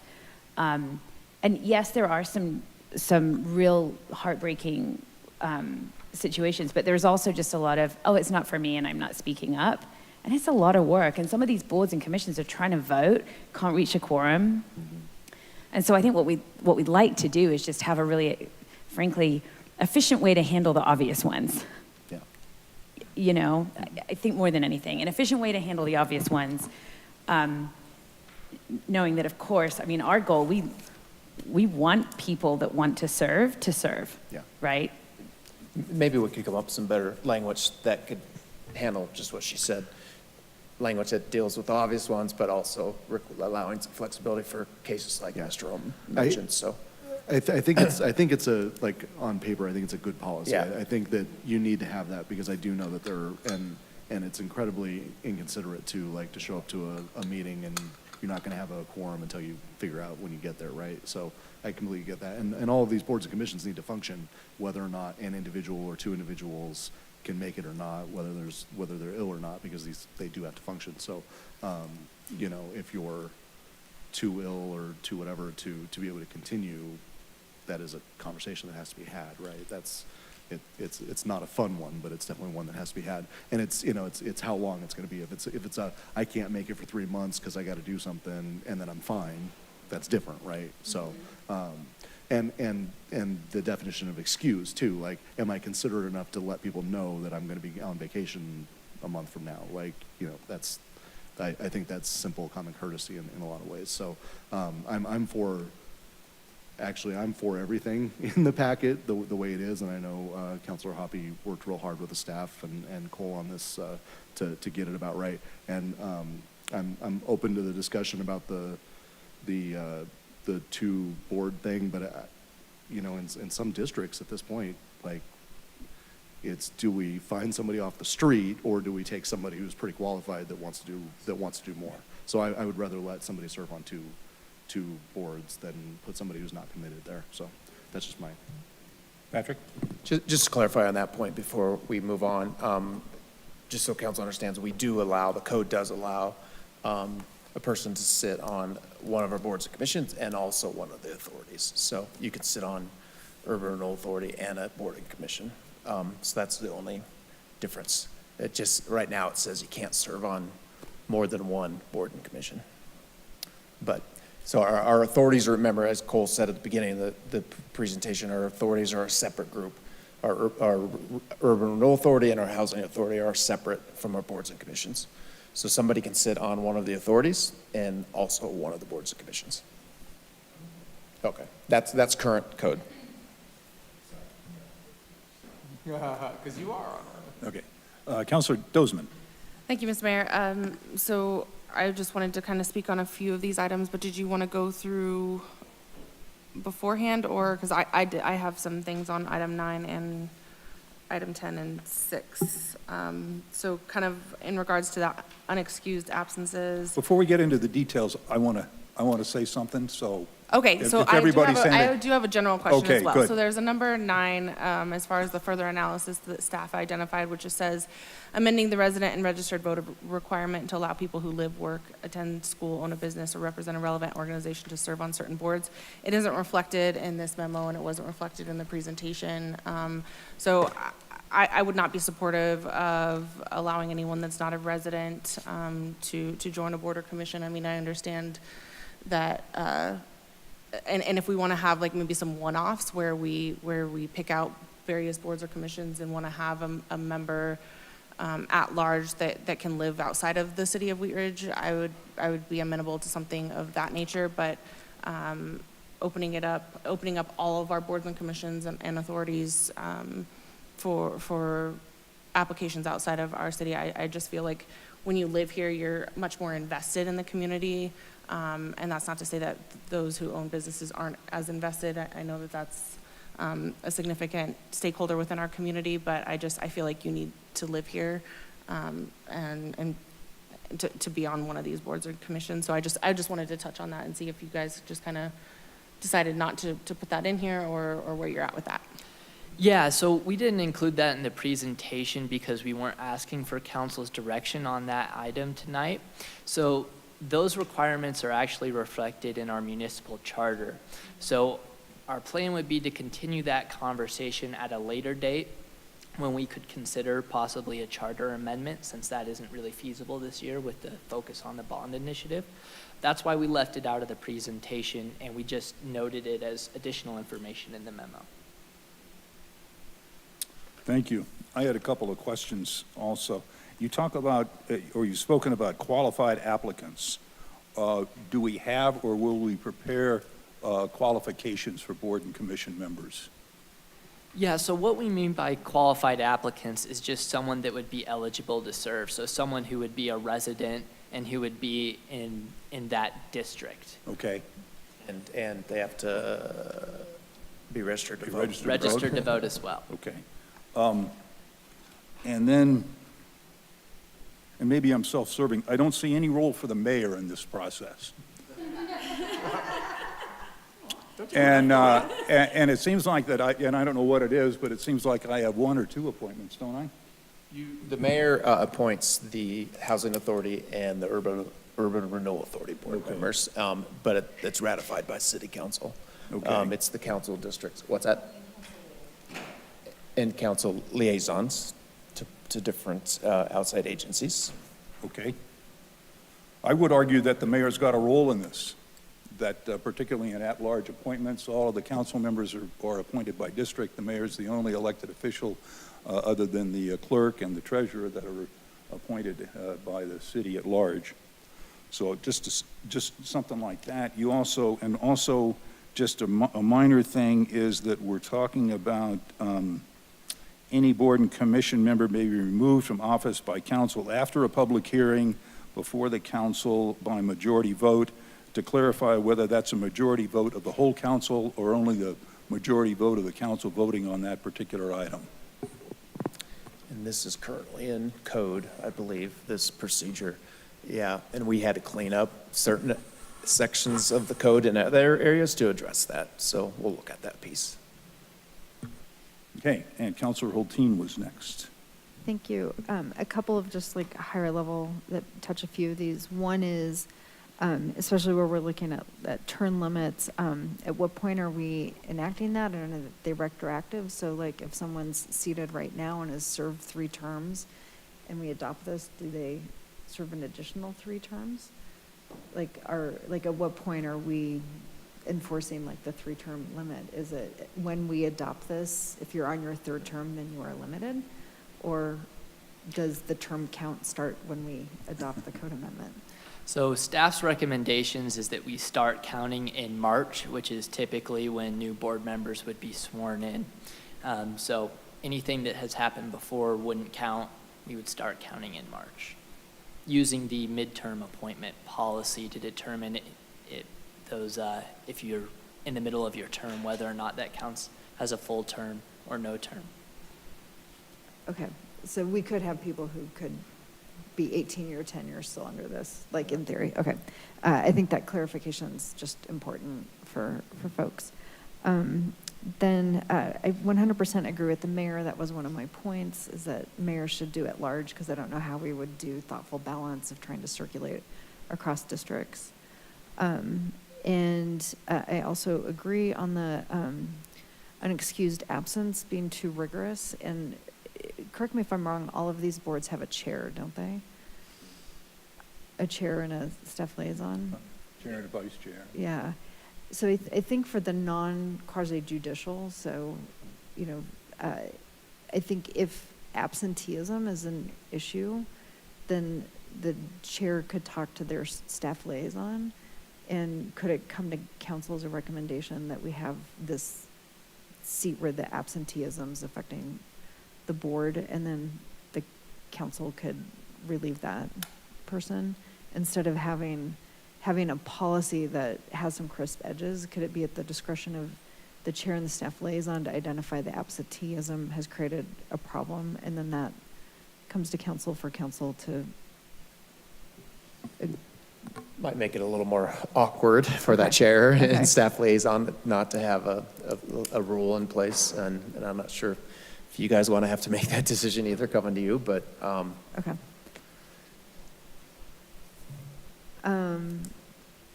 All right. I think those are my, and I guess if I were to say if there was one I really wanted to talk about, I have a lot of concerns about the liaison recommendations from staff. That would be one I definitely want to discuss a little bit more.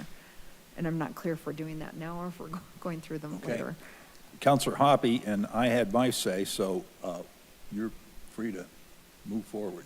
Great, thanks. I'd like to ask for a consensus to move forward with the staff recommendation on the following items. And if it's an item that I missed, that somebody wants to have more conversation about, just shake your head no at me when I read them. Item 1, item 2, you want to talk about 1? Okay. Consensus for the following items. Item 2, item 3, item 5, item 8.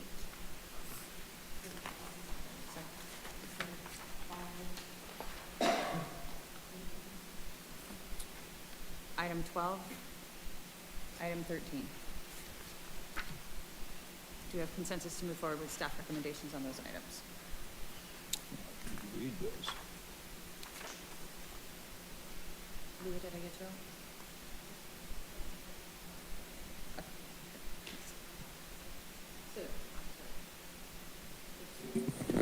Yeah, 2, 3, 5, 8, 12, and 13. Do we want to pull 5 so Ms. Dosman can ask a question? Yeah, so with 5, it just, so it would be allowing, Pulled that one. Leah asked a question. so just a standard term. So do you need clarification or direction on how long that term is? Okay, so that's, all right, that's why I want to talk about that. Thank you. Okay, and you had questions about 1. So 2, 3, 5, 8, 12, and 13. I think we had consensus from everybody. Leah's okay now too, so.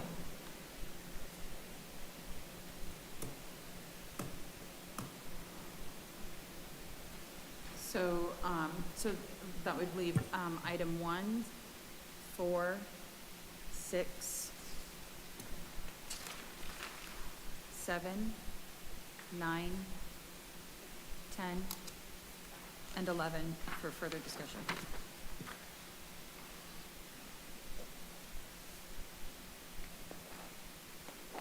And if I could add, Mayor, I think is your request that there might be a recommendation to add to the code specifically that the mayor makes all at-large appointments. We could have that. Do we have a consensus around that? We do. Thank you. Well, then let's put it in law. I can't get any weaker than I am. Okay, do you want to, so we're looking at 1, 4, 6,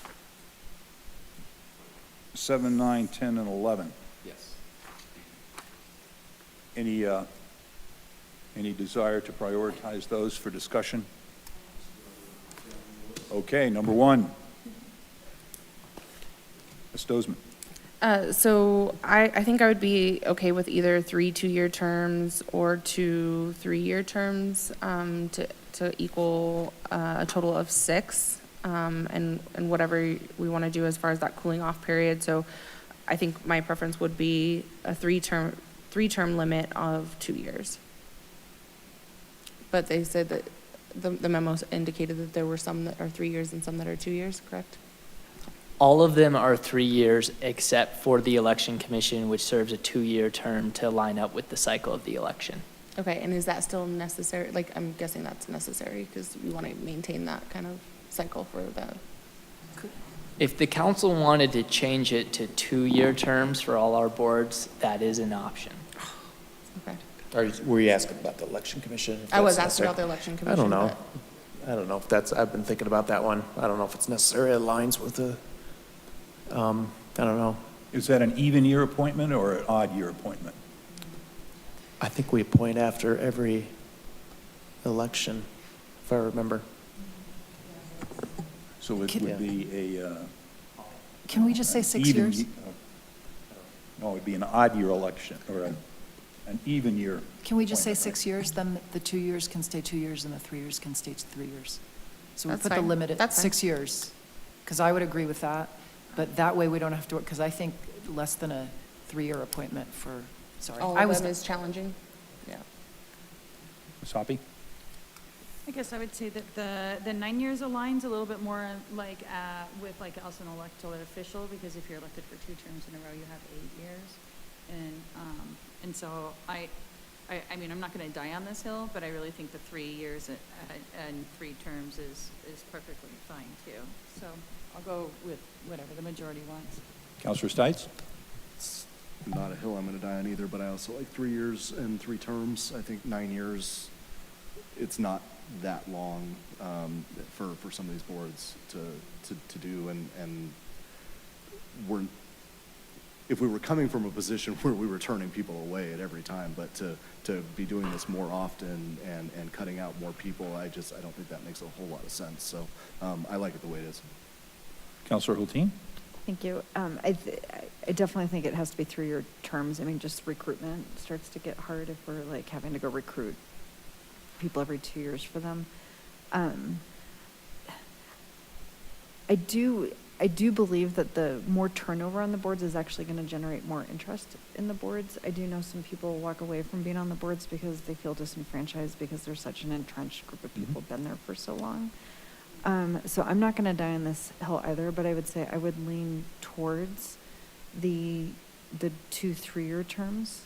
I think that's enough time for somebody to come on, understand the scope of the work, deepen the relationships, get into a leadership position, be in leadership position, and then stay on for a year to support the leader behind them, which is, I think, something I think about a lot with this stuff. And you can do that, I think, really gracefully in 2 years. And then that person can go serve on another commission too. But I think one of the things we've talked about is really wanting to create these opportunities. And we heard we're getting unprecedented interest. Wheat Ridge 101 and 102 forthcoming is really, I think, leading into that. So if I'm not going to die on the hill, but I would lean towards 2 3-year terms. Councilor Ohm? Thank you, Mayor. I would lean towards the three-year terms.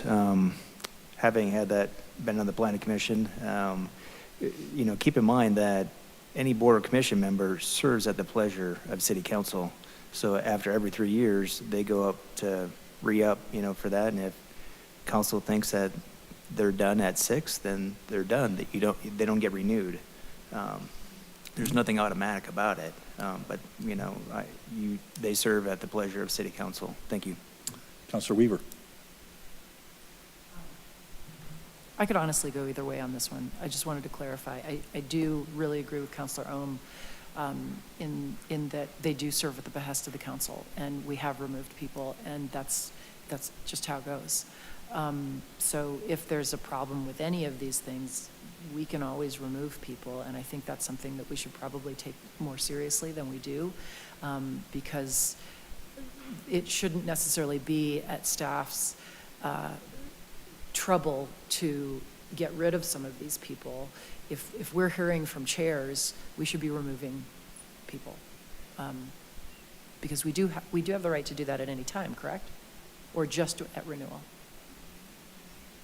Pardon? You have the right to remove someone after a hearing by majority vote for the specific reasons that were mentioned in the presentation. Okay. But if they want another term, to Mr. Ohm's point, we could not renew it and we could install a new person. And I think we should take that more seriously as a thought. On the other side, rather than saying 2 3-year appointments, since we have 2-year appointments and 3-year appointments, my point was that I was trying to say before was that just call it 6 years, because then it allows 3-year appointments and 2-year appointments in these various committees that we have.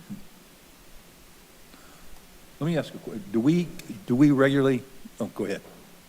Yeah, if I could just respond to a staff concern with basing it on the number of years. So right now with a lot of our boards and commissions, we have staggering of appointments so that turnover comes at a consistent pace. So if we do it based on the number of years, that can mess with the staggering. Not to say that you can't do it, just that the council should consider that if they would like to base it on the number of years. I had a question. Do we regularly get a report back on boards and commissions, sort of an annual report? On what they've been What- doing and what- stuff, yeah, or what- their? What they did, how they're, and including sort of membership at their meetings and how that, you know, so that we have some. No, we some do not. Data points. We don't. On membership, I think that's tracked. I think absences and such by each of the chairs. Well, it's inconsistent. Sounds like it's inconsistent. But no, the short answer is no. We don't have a regular feedback loop to city council. Something we could do though. Okay. Counselor Stites? I like that, what you're going with that, Mr. Mayor. I wonder if maybe we could add on to that, maybe a yearly, where the boards and commissions come and present to council, like a study session, what they've done for that year. Can I get a consensus that maybe we add that on as a number 14? And absence information, whatever information we need can come from that board that night? Okay. And Counselor Dozman? Thank you. So just a clarifying question in regards to, so if we do a three-year term, then, and we say we don't have that person serve their third term, they wouldn't need that cooling off period then? They could turn around and either reapply the very next year, correct? Because they haven't served the 3 consecutive terms? That's correct. Okay, or they could go and serve on other boards and commissions if they so Yes. choose and are appointed. Okay. Counselor Hoppy? Can I just clarify that we are talking about the years and the term limits, but it doesn't actually apply to the Elections Commission, or does it apply to the Elections Commission? The staff recommendation is to apply the term limits to the Election Commission. Okay. And then, we have a tool in here where here's the thing, Elections Commission, like, nobody really ever wants to do it, so it's why it's the same 2 people always. Nobody applies for that. But we also have a tool in here where if no applicant has applied, then they can continue to. So with that in mind, I'm going to try to make a consensus that we have our term limits are 3 years long, and our term served is 3 years, and the limit is a total of 2 years, or 2 terms. So it would be 6 total. A term is 3 years, you can serve 2. 2 terms of 3 years. So I'm going to ask for a consensus for it to be 3-year terms for 2 terms, and then you're limited. They're the same. Can you repeat that? Sorry. I'm just asking for a consensus to have our terms be 3 years and be limited at 2 terms. Judy, are you okay with that? 2 3-year terms. It's 6 total. Nope, there's only 3-year terms now. Yep. 2 terms, 6 years total.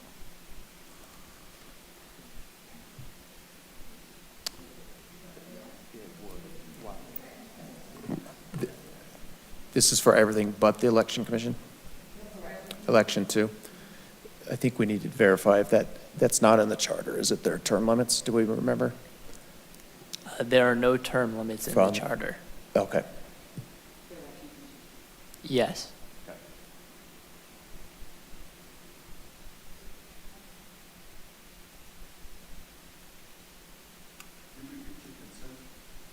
We did. We reached a consensus to have 2 3-year terms. our terms are considered 3 years long, and you can serve 2 before you're limited. Well, are you asking if it was unanimous? It was not unanimous.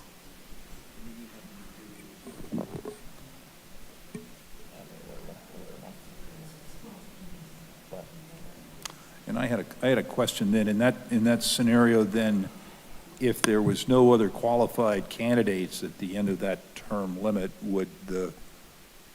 you'd still be term limited and not able to serve, and we would just have a vacancy in the board? Well, actually, item 4 is when we're talking about, like, if there are no other qualified candidates, but we are looking to add a tool that says can still be, if there's no other qualified candidates, then you can be reappointed for your seat. And there was consensus on item number 3. With the next item that we didn't have consensus on was item 4, which should be up for discussion Yeah, now. number 3, though, there was consensus, and that talks about the extended term length. Okay. So are we now at item number 4? Yes. Could I clarify real quick? We're not changing the term length of the election commission, right? Still 2-year terms? No. We are. We are, okay. So everything is on 3-year terms? Yep. Okay.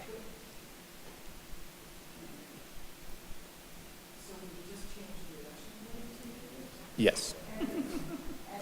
2 3-year terms. Should we redo that consensus? There seems to be some confusion. Currently, let me just clarify, currently the election commission is every 2 years. With people who, with the only 2 people who ever want to do it. And, and so we have already consented item 3, which means that, that an extended term can be at will with reappointment required at the end of a standard length term if there's no other qualified candidates that have applied for it. So the election commission we're not running into trouble of in 6 years being out of election commission committee. And it's 2 years to align with the elections, but it doesn't necessarily have to be every 2 years to align with the elections. So consensus to have our terms be 3 years for a total of 2 before you're turned out for that specific board, and then you have to have a cooling off period. Judy? 4. Yep. 5. 1, 2, 3, 4, 5. Well, yeah. Yeah, I guess that's a consensus.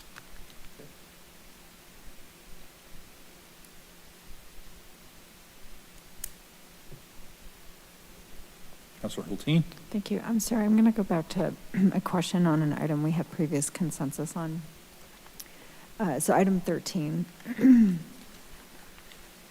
I'm asking this to ask if maybe we need to bring it back out. So there we had a consensus that council will make all appointments as Sustainable Wheat Ridge. So as the committee is seated right now, it's all at large. So do we need to figure out what the composition of that committee is? Because right now it's all at large, and if we're going to be doing council appointments, then it's a distributed council representation and some at large. So do we need to have a discussion about that, or is that something staff could bring back a recommended, or something we could talk about at Sustainable Wheat Ridge? But like that, I mean, just I'm calling out that actually is going to impact the composition of that committee. I'm still very supportive of it, but it's just a technicality we need to give some attention to, especially if there's going to be some at-large ones that the mayor gets to appoint.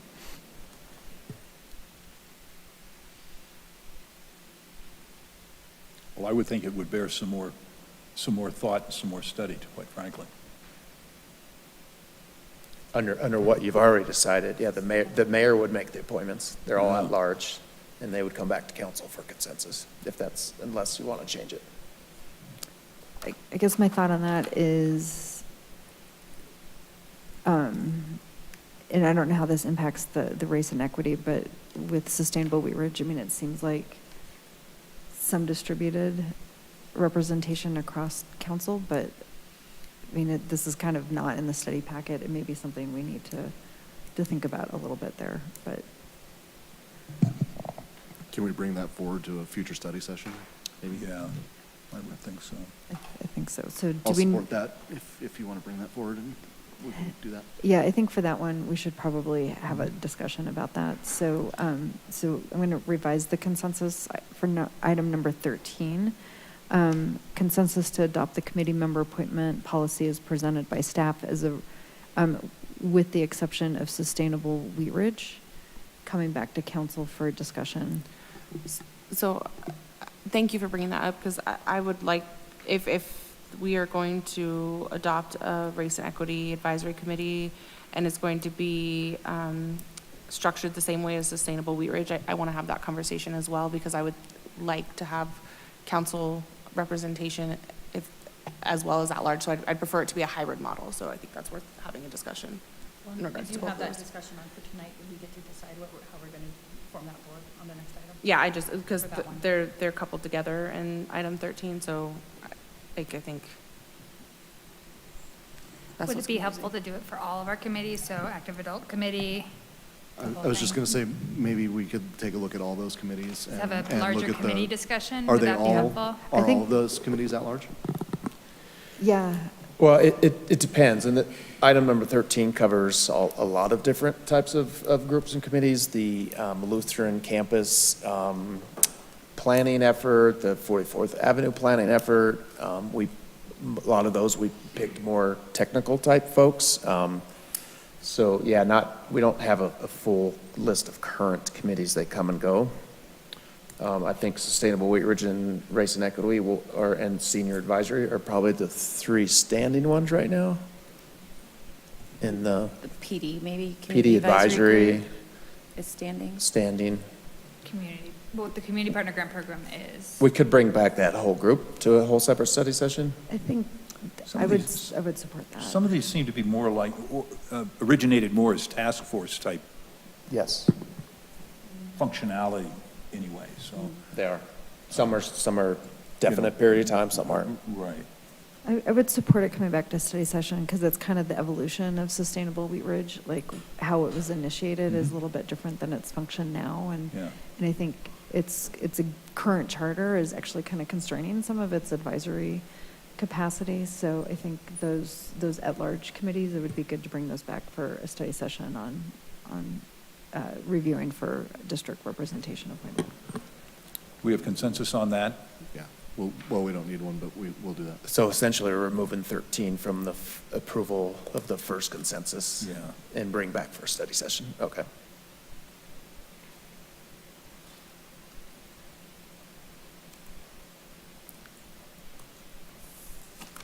Moving right along. Go ahead, Counselor Hoppy. Thank you, Mr. Mayor. For item 4, I would like to suggest that it says consensus to allow board members to serve extended terms indefinitely. And I would just like the language to be a little cleaner, until a qualified applicant can be appointed. Yes, that is staff's intent with the recommendation. Then I'm good with that.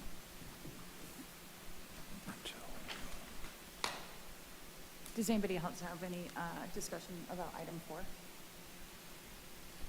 Do we have consensus to move forward with item 4? Thank you.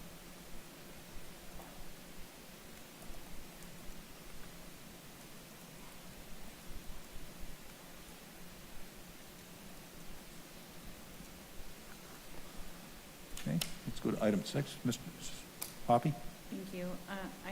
I agree with what Councilwoman Hulteen was saying earlier about if we could have some sort of, so item 6 is serving on multiple boards at once. And I personally prefer that you do not serve on 2 boards simultaneously. You can serve on our building code, or on our boards and commissions and our authorities. That's 2 serves there. However, I agree with Councilwoman Hulteen when she says that sometimes when we have things like task forces and special projects, that we should try to figure out some sort of carve out to be able to allow that, and not have that be considered serving on another board or commission. So I don't know how that language is. So that is, serving on a task force or a committee is not considered a multiple board in terms of the code. The multiple board appointment policy only refers to bodies that are specifically called boards or commissions. I'll support that. So yeah, that addresses that concern. So with that information, I'd like to ask for consensus to take no action and prevent board meeting members from serving on multiple boards at once, excluding the Elections Commission. Okay. You got number 3 on that? Yes. Okay. Moving right along. So we got number 7. I'll go ahead and. Counselor Hulteen? Yep, thank you. So on this, a couple of things stand out for me. One is, I'm not going to get too specific with this, but we had a circumstance in the last like year and a half where there was an out-of-district potential appointment to a board, and the potential appointee lived in District 2, and the appointment was going to be done by District 1 because that's where the open seat was. And it turns out, as representatives of the district, we knew things about this applicant that made us believe he would not be a good representative on any board. And we were able to share that information with our District 1 colleagues.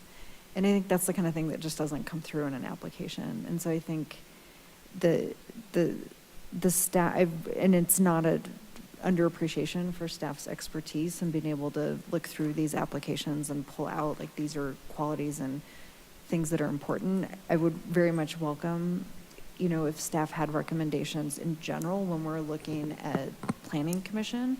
These are qualities in a planning commission application that staff would really recognize as valuable.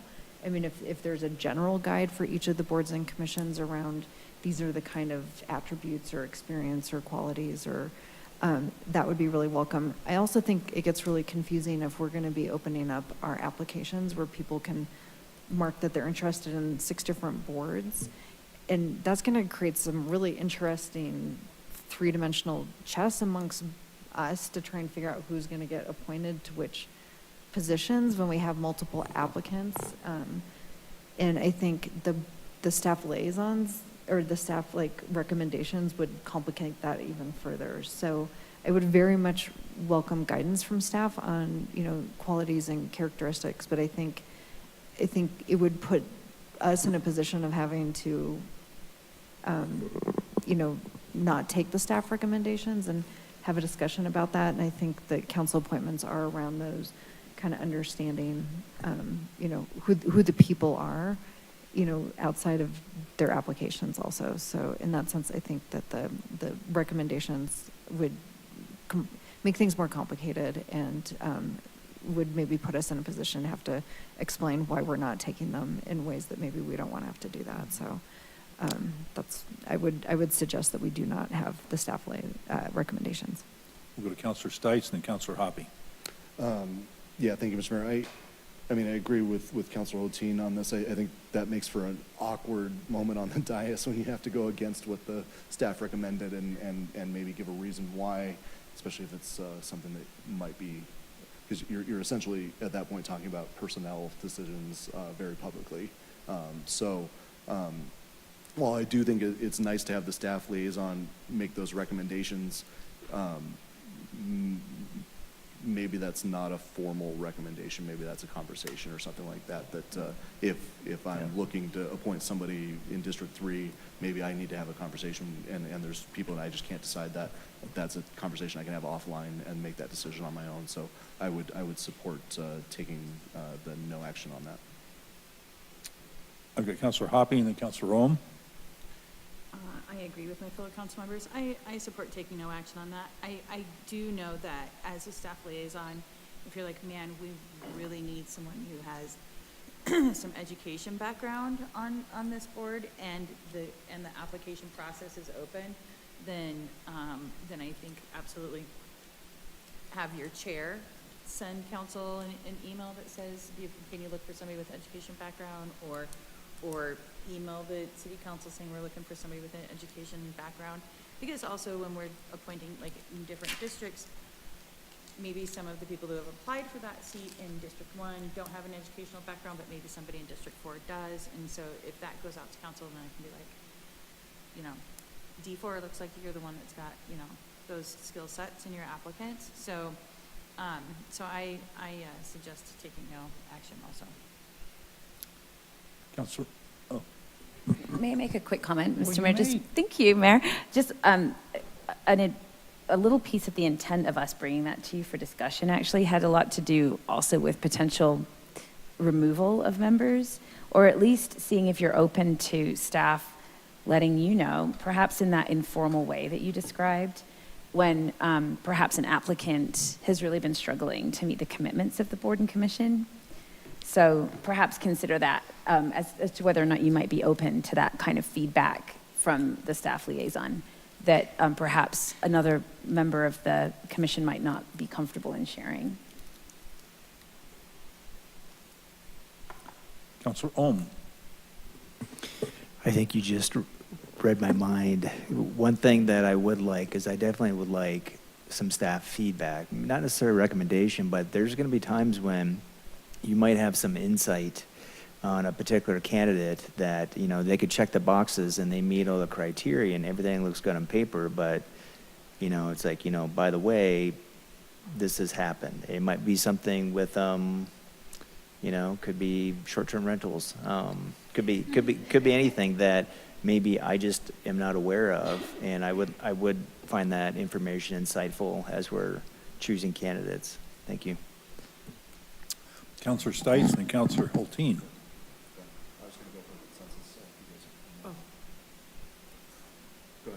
Councilor Hulteen, or I'm not Councilor Hulteen. Councilor Weaver then. Okay.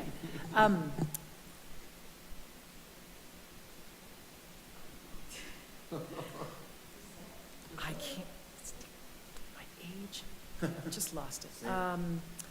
Gets worse. Somebody else talk it. Well, I'm going to go ahead and ask for a consensus, but I'm going to ask for a consensus on number 2, take no action, but with an understanding that there are times when staff and board chairs have important information for us, and that we welcome that to be communicated, just not in the official staff packet, but rather in appropriate ways to help us be informed on making the best decision. And so with that, I'd like to ask for a consensus to take no action on having staff liaison recommendations. So that would be number 2 on item 7. Correct. You may now. I remembered what I wanted to say. To the point that we were talking about of knowing a little bit more about what's happening on these committees, I'd also like to know that the leadership is consistent among all of them, because I feel like, I think it's a lot better in more recent years, but being on one board or commission is very, very different than being on another board or commission on how it's run. Some are more loosey-goosey, some are more very consistent, and I think that's part of the feedback of finding good fits for our constituents as well, because I think sometimes it's a bad fit for a lot of reasons. Yeah.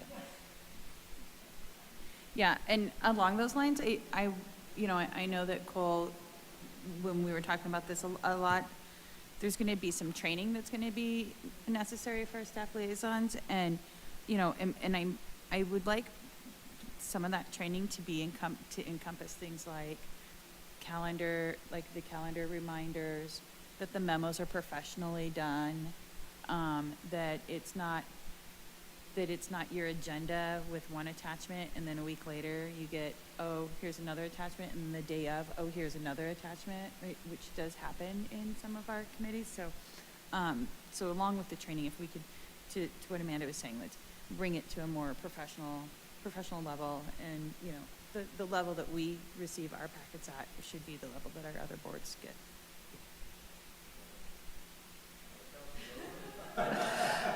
Thank you. And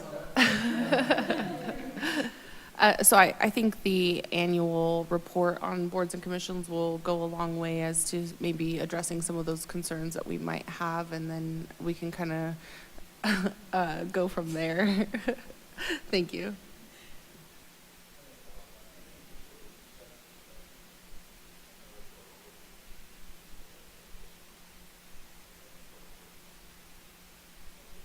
Sorry, these are all a little bit sort of tangential, but yeah. But one of the things that I think is important with that is timely posting of agendas and minutes, and getting them also up on our archives. Like, we have an open urban renewal position in District 2, and I am very excited. We have a very good candidate.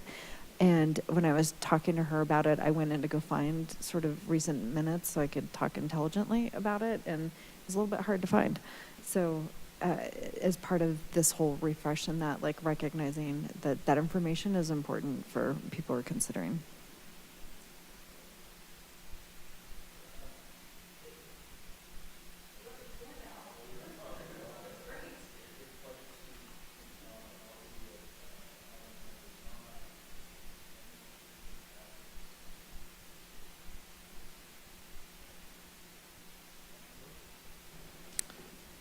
So I think kind of 9 and 10 go together for me. And so we touched on it a little bit at the beginning of this conversation. And while I understand that unexpected things happen and one or two people's absence regularly may not affect the function of the meeting, but I think when you decide to be on a board or commission or city council or various other things in a serving capacity, that comes with an expectation of attendance, and that's carrying out the duties that you agreed to when joining a board and commission. And so I agree that maybe the 2 unexcused may be a little too rigorous, but I also had some questions about like how many excused absences are we going to allow before it becomes an unexcused absence? Because I think inconsistency in showing up, it doesn't have a good look for the city, and it's hard for those members to be, informed of what's going on and maintain the relationships for the board and commission, and then be able to adequately vote and determine and carry out decisions. So I guess I just want to talk to my colleagues about that. I want to have all the empathy in the world for the issue that we've been talking about with excused versus unexcused absence. I don't think it's as hard as we're making it, though. Just as a person who's taught all of her life, absences are excused or they're not excused. And there's a conversation that happens, and I would say that that's something that we move to the chair's ability to report to us back on, because just like if I'm the teacher and I know what's going on with a student, I can better make a decision about whether that's an excused or an unexcused absence because the parent and everything else are involved. And I feel like for us to try and make an arbitrary decision about what excused versus unexcused is without sort of having that consistency, like we just talked about with the previous question with the chair, and saying, okay, maybe there's a situation we don't understand. So I don't know if we can come up with a number, but I do feel like it's something we should shift to the chair, that the chair either brings to us or we give the chair the ability to say, yeah, there have been too many unexcused absences, and it's being recorded in some way. Thank you, Mr. Mayor. I just wanted to clarify a little bit too. When Cole and I first initially talked about this, I was like, oof, that's harsh. But then, an unexcused absence is a no call, no show, no return contact. That's unexcused, right? And then if a month later we go, oh, that person was in a car accident, right? Then it becomes an excused absence. Also, if, let's say, they have to, here was the example I had. If you have a member who sits on your board, who when they're there, they're an extremely effective person, but maybe, they haven't shown up a couple of times, but it's due to circumstances that are not just, well, I'm just not coming, right? Then you kind of want to keep that member on your board, right? And so that's why those would be considered excused absences. But also, if it gets to a point where it's like, oh, there's 2 unexcused absences, the first point that goes to is that board. So the board then votes on if they believe that those absences, if they want to make one of those absences an excused absence, right? And maintain their member. And then also along with that would go a conversation probably with the chair and the vice chair. And so I think really, whether it's 2 or 3 unexcused absences, it really doesn't matter because we have all these other layers in place.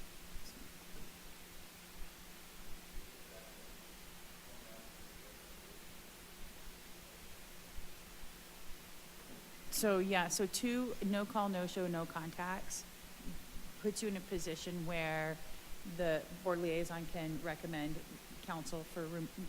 recommend to council removal of that board member, and then council makes that vote, and it has to be by a majority vote to remove that member. So still ultimately, city council still ultimately has the end say. Counselor Dozier.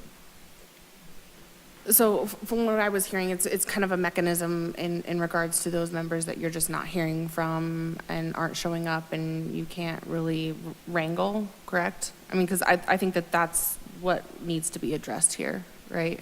Yes, exactly. Thank you. We had a really tough one. I'm looking at Lauren Mikulak sitting in the back where it took, I mean, we just didn't really know what to do. The code gives us the provision right now to bring it to you all for public hearing. We didn't even have any information to bring you for a public hearing on this particular issue, other than we haven't heard from this member in a while and we heard a rumor that she left the state. Right? Like it was really awkward, you know, for us to try and determine what to do. So it was a board of adjustment, I believe. So we just sort of waited for the clock to run out. But it really isn't it's not really helping anybody right now the way the code's written. So yes, exactly. It's dealing with those situations in a more, I would say, defined process. Manner. Yeah. So how is attendance captured generally? The best answer is not really. So can we put a process in place so that it is? Yes, that is going to be part of some of the staff liaison training that is going to be implemented between now and March, when we're going to start really trying to put these policies into play. Counselor Ohm. Thank you, Mayor. I think what I'm hearing from Councilmember Hoppy is that, and what I had the most grievance was the automatic of, like, you know, you have 2 unexcused, automatically you're done. That's it. I do feel a little more comfortable that there's a process of, you know, there's 2, and now we're going to have a discussion. It's going to go before the city council. You know, whether the number's 2 or 3, I'm a little more comfortable that it's just not automatic, because things do happen, you know, like you said, a car accident or something. So that's my thought on it. Thank you. Counselor Stites. Yeah, I was going to ask for a consensus that we go with number 1 on number 9. Are we good with that? Number 1 on number 9? And I'm going to go with the magic. We keep it at number 2, the way it is. Recommended 2 unexcused absences for number 10.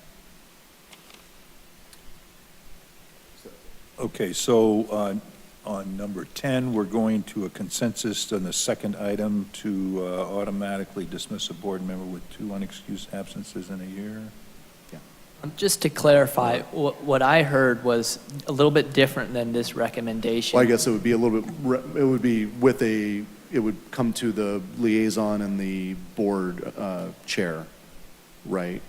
So sort of consensus to investigate, or to schedule a hearing with council? Schedule a hearing, or I guess if they have 2 unexcused absences, it's going to go to the board chair and the liaison because you can take the unexcused absences off, right? You can turn those into excused absences. So they would be able to appeal it. Yes, through the board. with number 2, the recommendation as it currently is, if you get those 2 unexcused absences, you would be automatically removed. But you would have the option to appeal that to your board, who could vote by majority to make one of those an excused absence. Yeah. I mean, I personally still say we go with that, so I'm with number 2, so. Okay, looks like we have consensus on that. Did So we that- get a consensus on item number 9? Number 9 Number is 9, we number want. one. Did everybody raise hands? Yeah. Okay. Okay. Okay. So then on item number 10, a consensus, but to sort of appeal to the board for a review of the situation. I think, Mayor, if I may, I'd like Yes. clarification on that too, because I think, Good. Cole, is this what you were asking? You heard council say, but council wants the final vote, which is different than how this is written.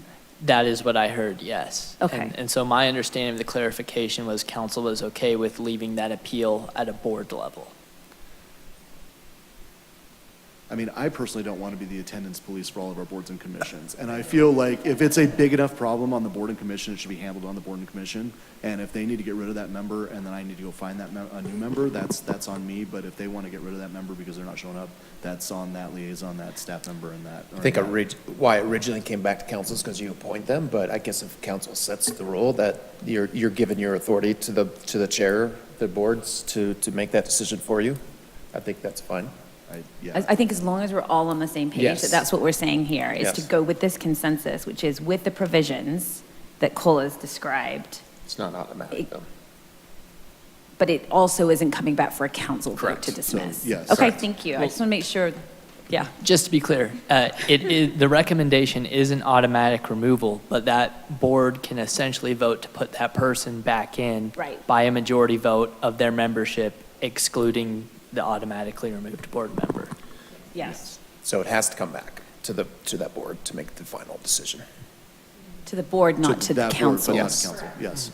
Yes. I think we're all saying that we don't want to be in Yes. charge of that. Yeah. Yes, and I they was the don't, one that was confused, sorry. yes, and they don't, the board doesn't have to take that vote if they don't want to. It's up to the board. Yeah.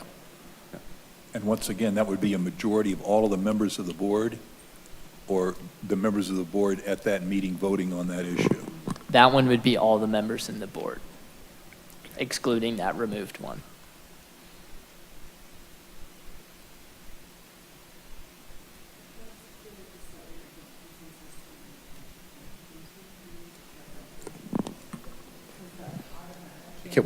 She can't hear you.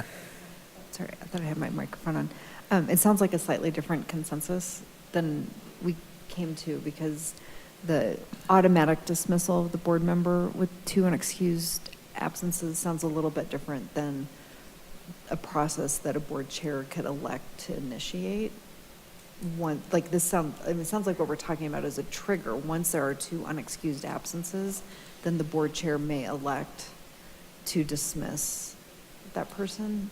Is Councilor Hoppe? that what we're saying? Yeah, so it's like, so if there's 2 unexcused absences and you're like, all right, Janice, go kick rocks, I can say, oh, but wait, I would like to ask for an appeal to the board. So then it goes to that board, and I say, okay, yeah, sorry, it's considered an unexcused absence, but, this is what happened. I was in a car accident, and I was in a coma for a month, and here I am awake again, and I'd like to still be an active part of this board. Then the board can say, oh, well, that's now an excused absence, so you're no longer automatically removed if they vote by majority to do that. Then because of that, because there's only now 1 unexcused absence, then that person is then placed back onto the board. So it's basically number 2 with an appeal right of that board member. It's spelled out exactly how it should be in number 2. Yeah. Yeah. We agree that there should be an appeals process, but they should automatically, I don't think it should be up to the board chair to initiate the process. The process should be automatically initiated at the second. If requested for an appeal, right? Yeah, but they're automatically kicked off on the second unexcused. They can then come But back. with an appeal process. But they can, yeah. yes, but with an appeal process. Yeah, and that's. But number 2 is right, but with an appeals process. With an appeal process, Yes. yeah. Yep. Do we need to get another consensus on that, or are we good on that? We're good. Councilor Just- Levine? I don't think this needs to come into the consensus, but it triggers just a whole bunch of things around like waiting period, if there's an appeals process, waiting period for like reposting the position, and just a cascade of things that we need to be mindful of, yeah. And I guess just as a comment on all of these things, staff is going to go back and get the actual language that we're looking at in here, so we're going to have a review period so that we wordsmith it.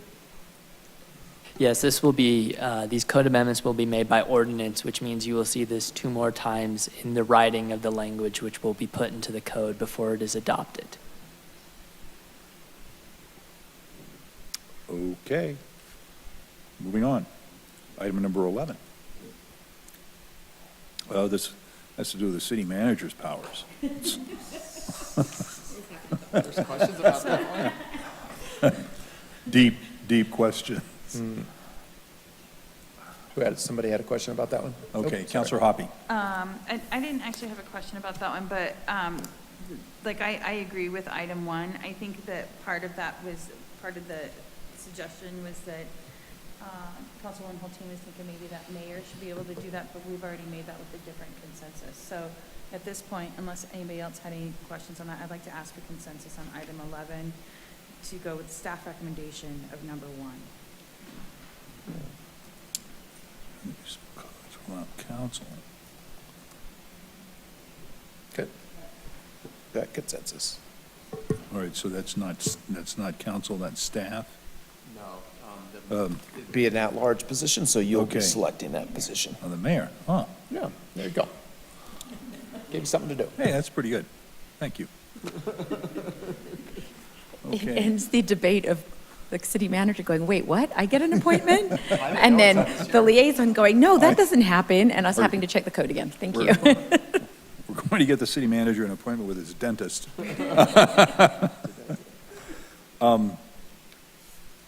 You know, we were on 11, and it looked to me like we had 12 and 13 dispatched. Yes. Counselor Hulteen and then Counselor Hoppy. Thank you. So, sorry, Cole, I did not open with a thank you for all your hard work on this. And like Ms. Hoppy, this was, game changing. Just one more little comment I had on here, as we're doing this sort of like revisiting it and trying to bring things into alignment, I really we generally have most of our boards and commissions on the same schedule for applications and appointments. There are some outliers, and I think bringing everything into the same season is really good so that we can do that big civic push out to everybody and program that a little bit better. Will always have the, midterm appointments that kind of linger around, but I really like the idea as we do this refresh.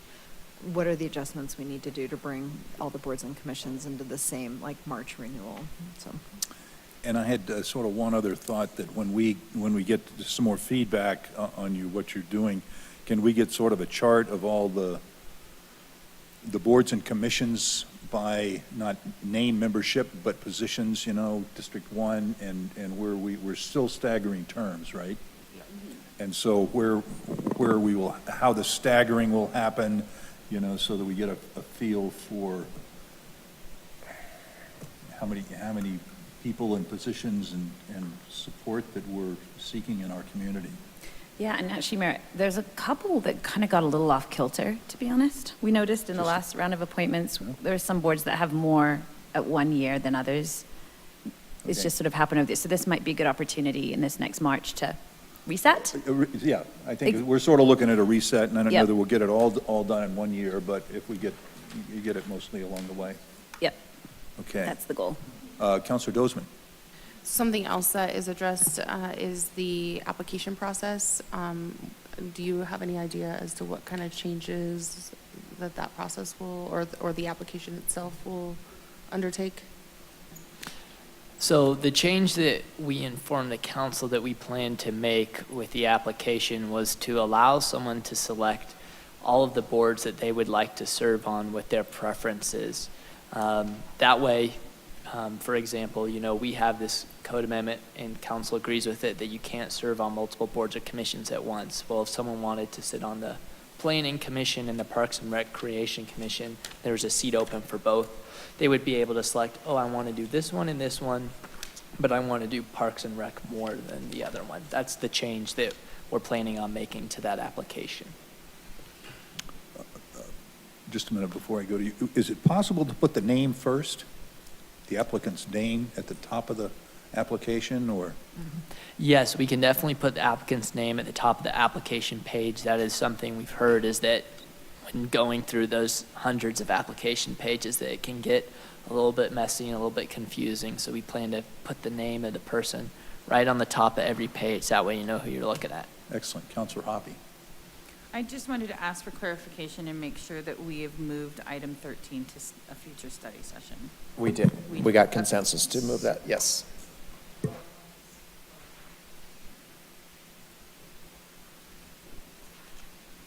All right. Additional discussion? No? All right, if there's no more discussion, I suggest that we take a break here. We'll be back around 9 o'clock or so, if that's Enough time? Thank you.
Thank you. That concludes our second item on tonight's agenda. We'll go now to item number 3, which is creating a diversity, equity, and inclusion-focused advisory committee. And Cole, it looks like you're on the hot seat again. Yes, thank you, Mr. Mayor. New. Thank you, Mr. Mayor. I'm happy to be able to present to you and the council on this topic tonight. Let's get started by going over our presentation agenda.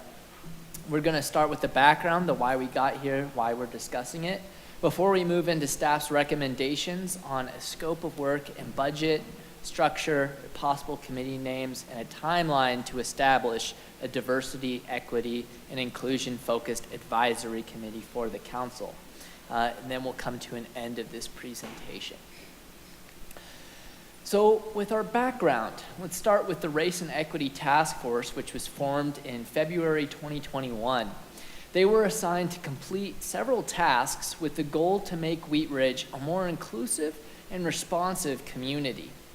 At the April 3rd, 2023 council study session, they completed their assignment when they delivered a recommendation report including over 100 recommendations to make Wheat Ridge more inclusive and responsive. Council accepted this recommendation report in addition to the recommendation to create an advisory committee to continue the work of the task force, which was disbanded after that meeting.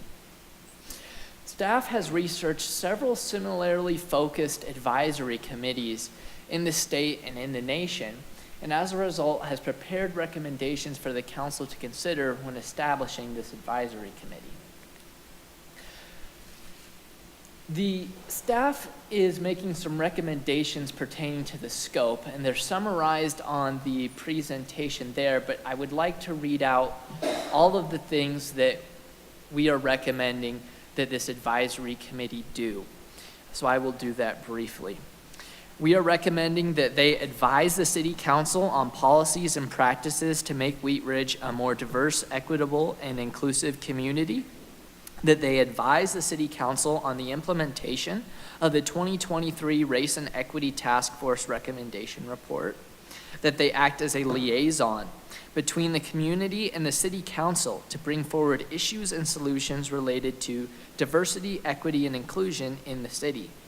That they organize events and activities that promote diversity, equity, and inclusion, and that they promote diversity, equity, and inclusion programs to the community. And finally, that they work to foster mutual respect and understanding of all persons.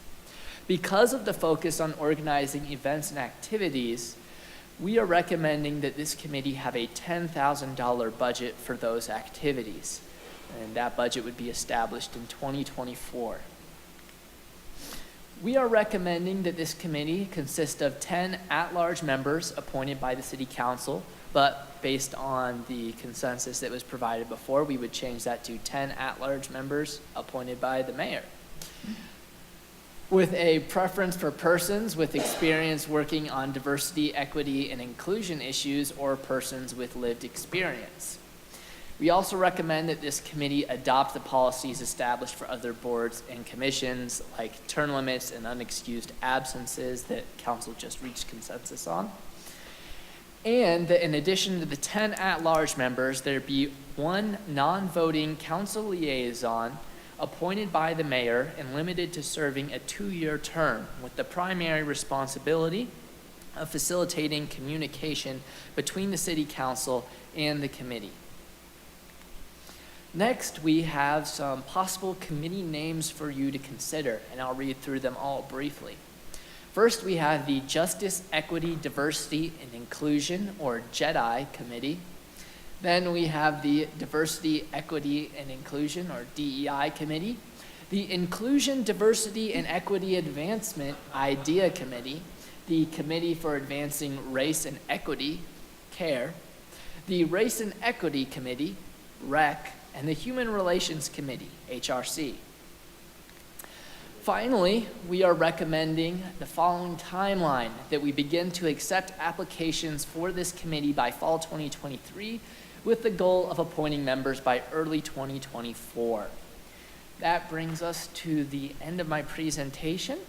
Again, we are asking for council consensus on the scope of the committee's activities, its accompanying 2024 budget amount, the structure of committee, the membership number, its rules, at-large appointments, whether or not there be a council liaison, the name of committee, and a timeline to establish this committee.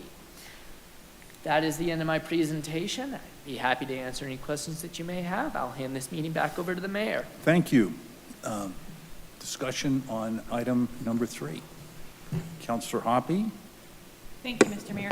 I guess for me, I'm okay with the budget. Sounds great. I'm leaning a little more towards like the title being like number 3, 4, or 6. But the one thing that the mayor-appointed non-voting council liaison I agree with. The scope I agree with. The only thing is the appointment.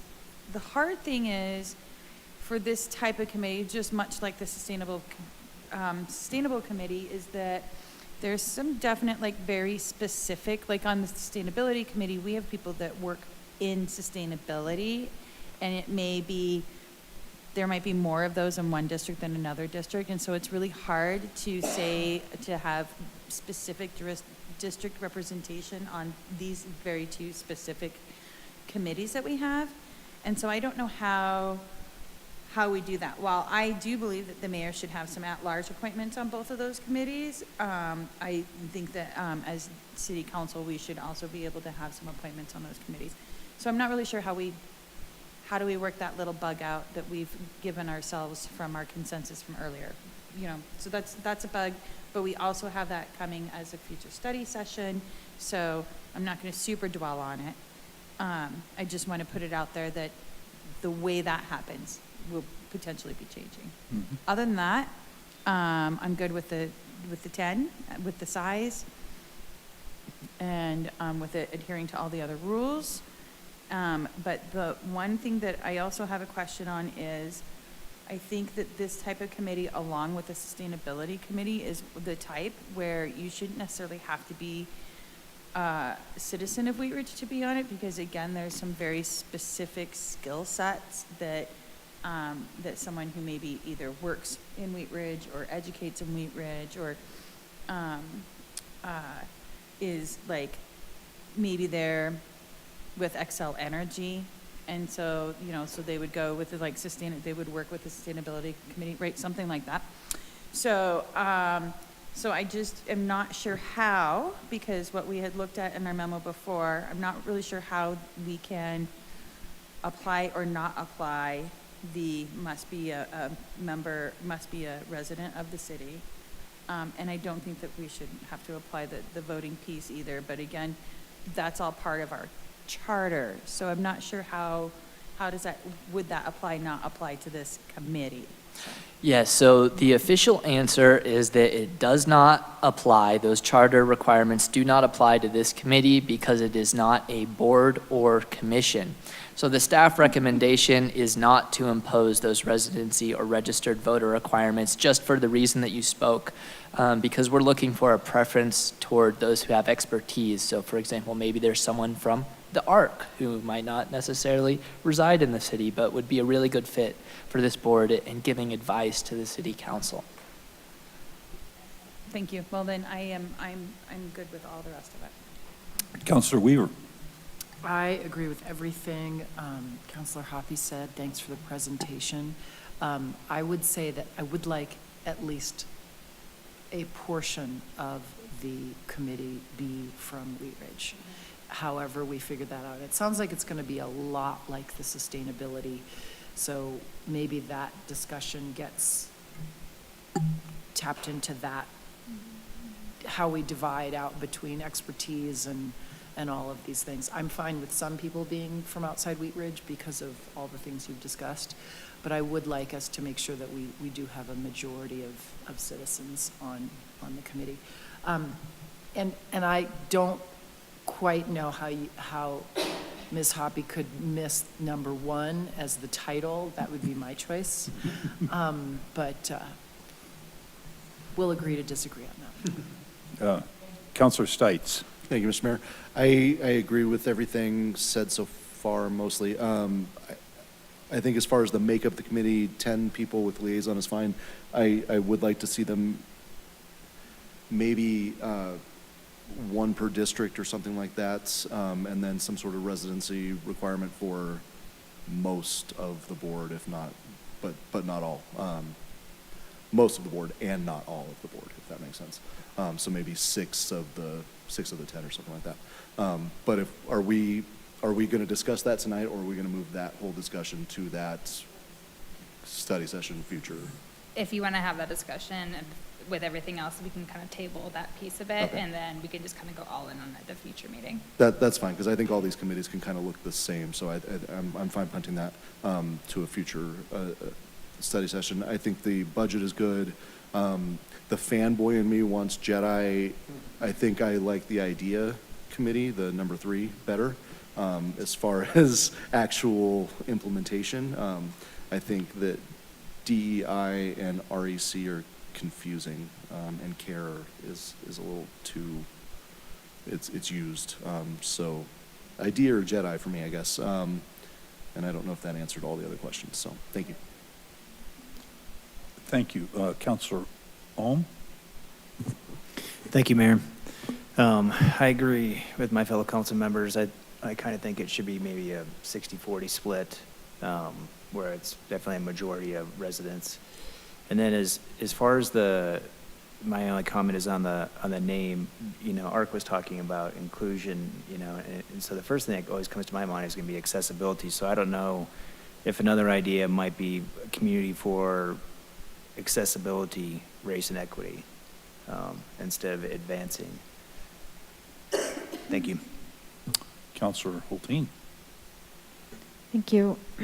I know we're going to take this up later, but I do like the idea of at least 1 council district appointee, one from each district. And then I would support, a couple of the at-large to be open for, organizational or school partnerships or whatever that looks like, so non-resident. The name, weirdly, I usually hear a lot about names. I'm a little bit more ambivalent here. I mean, of course, with the AT-ATs, it's hard to not want to do Jedi. But I do like the idea, maybe if I were to pick one, and I like the idea around access. A couple issues that come to mind. One is when we were forming the task force, one of the things that people who were involved in advocating for the formation of it, I don't know if we remember this, but we actually did not have access to the names and information about the applicants. It was important to them that we had blind, like we didn't know who they were. We were really picking them on their qualifications. So when we bring this back to study session, if that's important, can't remember if that showed up in their recommendations, but that was really important to them when we formed the task force. So that's something we might need to consider, is if we're doing just qualification applications for that. And then the other thing I thought about when I was looking at this is, so the charter, the sort of what they would do, and I love being clear about what they're not going to do. I wish my job description was more clear about what I'm not supposed to do at work. But so I appreciate the $10,000 proposed in the budget to help with sort of the programming piece of it. And I'm a huge believer that, like, you don't have good policy without programming, especially when you're initiating something new. I also want to be really, really mindful, serving on Sustainable Wheat Ridge, how much work goes into actually just organizing and doing events and programming. And so I just want to be really mindful around, the advisory aspect of this is of such value to our city starting anew here. And I just want to be really careful that that their time in service to our city isn't doing so much with events that, like, they're not having time to, like, act as the advisors. So just being mindful of that. we get this started, because programming can overwhelm a new committee.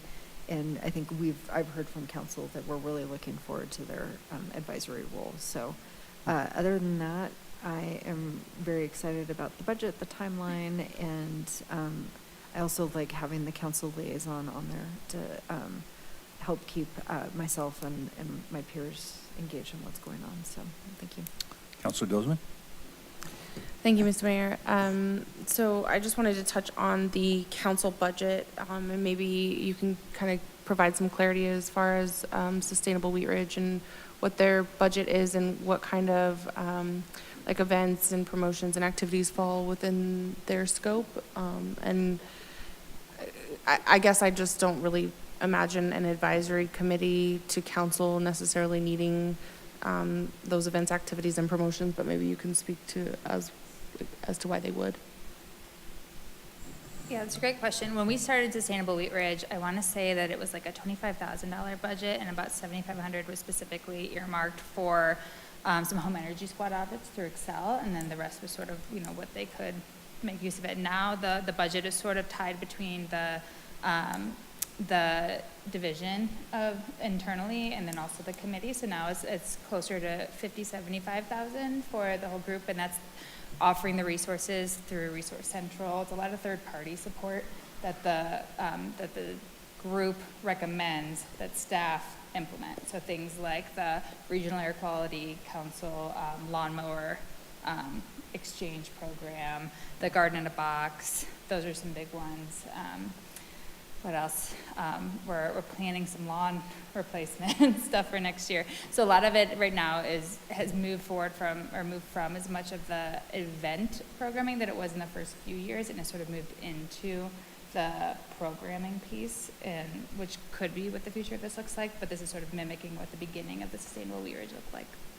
Okay, thank you for that clarification. And then as far as membership goes, I would agree with my colleagues in regards to one per district, and so that would obviously require residency in Wheat Ridge, and then I would prefer to see an additional 6 at large from Wheat Ridge, and then potentially adding 2 out from outside of the community. But then my question to that would be, how do you confirm that they're a stakeholder within our community, or does that not really matter?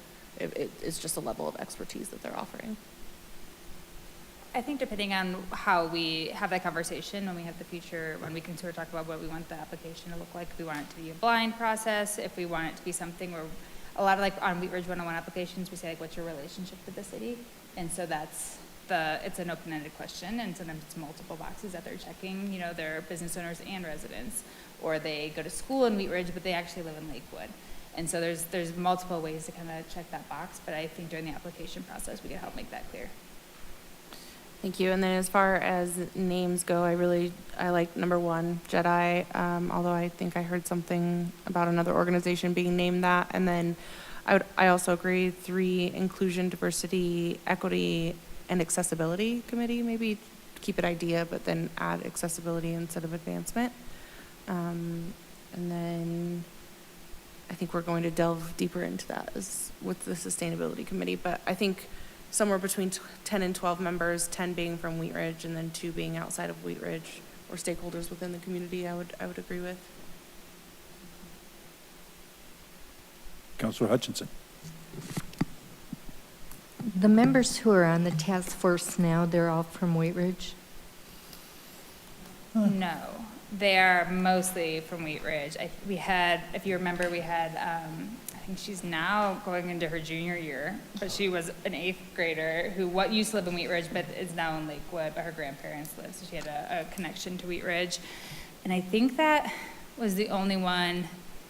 No, we had one other person from Denver, but otherwise everybody else was Wheat Ridge. And then we sort of did, I can't remember all the descriptions off the top of my head, but it was like 20 people, and then it was like at least like 2 per district, but then you guys got to handpick. It was the whole thing. But yes, I think there was only 2 out of the 20 originally that were not Wheat Ridge residents. So I go for the 10 voting members. I think that's a good number. Also having at least 1 person from each district and then have some from outside is a good thing to go. And also the amount of money, 10,000, is good for what they want to put on.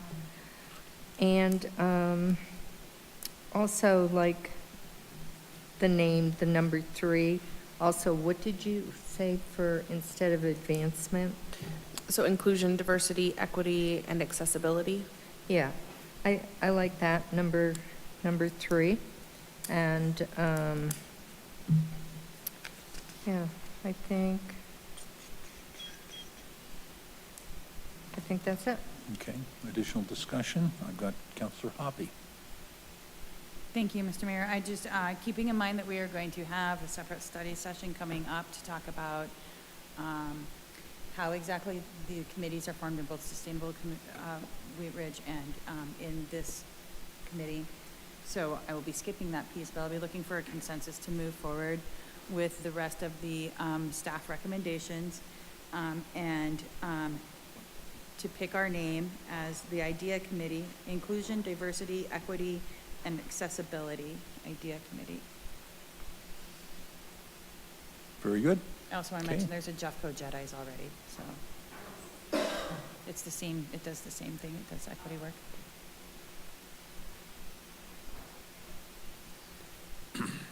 Okay, do we have, did that provide all of the information and? I think the one thing that we didn't specifically mention, but it sounded like we had consensus on, was the timeline. Does the timeline work? Okay. Great, we've gotten down to starting item number 4.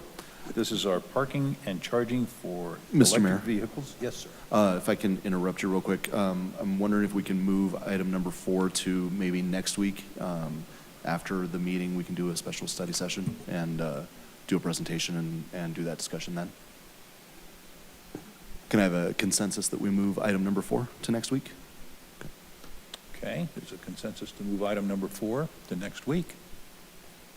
I don't know what we're going to do the rest of this week. Staff reports, maybe. Okay. Staff reports, are we moving on? We're moving on. Okay. Just real quick, reminder, the parade is this, Carnation Festival is this week. Amanda, you always do a cheer for it? Woohoo! The parade is Saturday. Hopefully you're all walking with us. We have shirts for you all coming in. They're due tomorrow. We'll let you know when they do arrive and when they're ready to be picked up. But we will bring them to the mayor's reception. If you're going to be there, you can pick it up there. So just see you at the mayor's reception. If not, maybe at the parade. If not, at Anderson Park. Good. Okay, and elected officials reports. I'll turn around and go to the clerk. Anything tonight? I would not dare, Mr. Mayor. Okay. Elected officials. Councillor Hulteen. Thank you. I have the Happiness Gardens report. It's doing well. There was significant weeding and mulching that took place, so it's kind of gussied up a little bit, but it is Squashapalooza season. The squash are slowly taking over in a somewhat aggressive but charming way. And but one thing that's showing up a lot is a lot of off-leash dogs in the adjacent Wilmore Davis playground area, which I've been willing to kind of overlook and ignore, but it's there's so many of them that sometimes it's a little bit unpleasant to walk through there. So just want to register if maybe there can get on the radar at some point to do It's in some. their park area or their playground Yeah, area? it's in the Wilmore Davis, and I kind of get it. There's all School those townhomes there, and 1 or 2 isn't problematic, but they're starting to when I walk my dog along the fence, they're making my dog all freaked out, and it's acting a little bit more like an off-leash dog park than a one-off thing, so. The dog gangs of Wheat Ridge. Yes. Yeah, and that's the Happiness Gardens report. If you haven't been, you should go check it out. Additional elected officials reports. Councillor Weaver. Carnation Festival is coming up this weekend. Everyone should go. The parade's going to be great. There is also going to be a pie contest, so I just want to say gloves are off for anyone in Wheat Ridge who wants to bake a pie. It's going to be great pie baking. There will be prizes. There will be there's a all Colorado dessert pie category and a regular dessert pie category. And there will be awesome prizes. The best part, if you're not a pie baker, you will be able to buy slices of pie afterward before you get your spaghetti dinner, same tent, and all of it goes to a local charity. So please come by, check out these pies. You will have to wait till they're finished judging before you can start buying slices of pie. But it'll be a fun time. We'll be in the spaghetti tent starting at 2:30 or 3. Very good. We'll Thank see you this weekend. Councilor Stites. Thank you, Mr. Mayor. And as a longtime judge and this year's judge of the pie contest, please make sure you bring the best pie you got, and make sure you bring multiple pies is fine. We're happy to judge. I always leave that tent a little. Yeah. I mean, if you really want to feel bad for me, it is like Thanksgiving Day. Just a lot of, yeah. It needs to be term limited. No, it doesn't. No, that's not a board or a commission or anything like that. That's the one thing that I can actually do. So anyway, definitely make sure you enter the pie contest. Councilor Nosler Beck sent me a text as the meeting was starting. She wasn't feeling well tonight. Obviously, she's got her treatments going on. She really wanted to be here tonight, and she said that she'll make sure she reviews everything and she'll be ready for the next meeting. I just wanted to mention I was at a really cool ribbon cutting a couple weeks ago for a restaurant. It's been open for 10 years here in Wheat Ridge, pretty awesome. West 20th Avenue Grill. I think the owner, he might have a future here in Wheat Ridge, but Almost a has-been. Big thank you to Mayor Starker and Mary, and it's a great business and beautiful, absolutely beautiful restaurant, and getting to see all the people that go in there and from the neighborhoods, it was pretty cool to see. So congratulations on 10 years. Well, thank you very much, and we had a wonderful celebration. The best thing about that restaurant is the great support that we have from our community that comes to dine with us. So I want to express my appreciation to all the folks who wished us well and who come to our restaurant to have dinner. So we appreciate it. I had one other thing tonight, and I'm really pleased to announce that NASA has recently announced that the crew that will be heading to space in 2024 to NASA's SpaceX Crew 8 mission in 2024, and the commander of the space expedition for this is a Wheat Ridge native, Matthew Dominic, and it's really terrific to have a Wheat Ridge native going up into space, and more than that, to be the commander. And we want to send all of our best wishes for very safe travels and a return to Earth safely. So, Councilor Dozman. Thank you, Mr. Mayor. And I wanted to extend my gratitude to all of my colleagues that participate in the parade. Amanda, you've always been a huge supporter, not only in the parade and the festival, but with the pie contest, and then Corey Stites and Personal Achievement is a sponsor every year, and they show up and participate in the parade, and obviously judge the pie contest as well. And I've had several meetings with various city departments in regards to logistics as far as the festival and the parade in the last couple of weeks, and it really goes to show the true spirit and dedication that we have amongst our residents in this community. And every year it just renews my love for Wheat Ridge and for the community as a whole, because it's just a great show of support for our city. So I just wanted to extend that gratitude as we move into this weekend of the festival, and I hope everybody enjoys it. And then I did want to announce and appreciate our city manager, Patrick Goff, sending this. The Fruitdale School Lofts was recognized in the National Trust for Historic Preservation, and in regards to their sustainability project and being 100% powered by solar panels. And it kind of just briefly touched on the renovation of it becoming from a school into housing. So wonderful, project that happened in District 4. I've attended Fruitdale as a very young child, and I really appreciated seeing that building be repurposed, and glad it's receiving some recognition. So, thank you.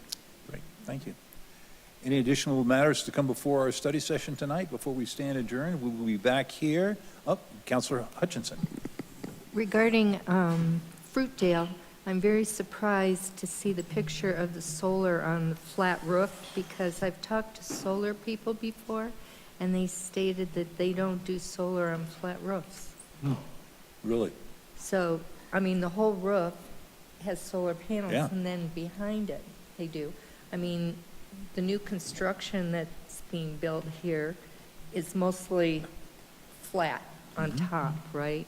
Not like arched roofs and things like that. So it's kind of interesting how they can do that when the solar companies say they can't do it. I've never heard that. I always thought that flat roofs were good for a solar array, but anyway, that's beyond my expertise. All right, so thank you all. We will be back here in a regular meeting next week at 6:30, so be safe, travel around our city in a very safe and cautious manner. We hope to see everybody back next week. Thank you. We're adjourned.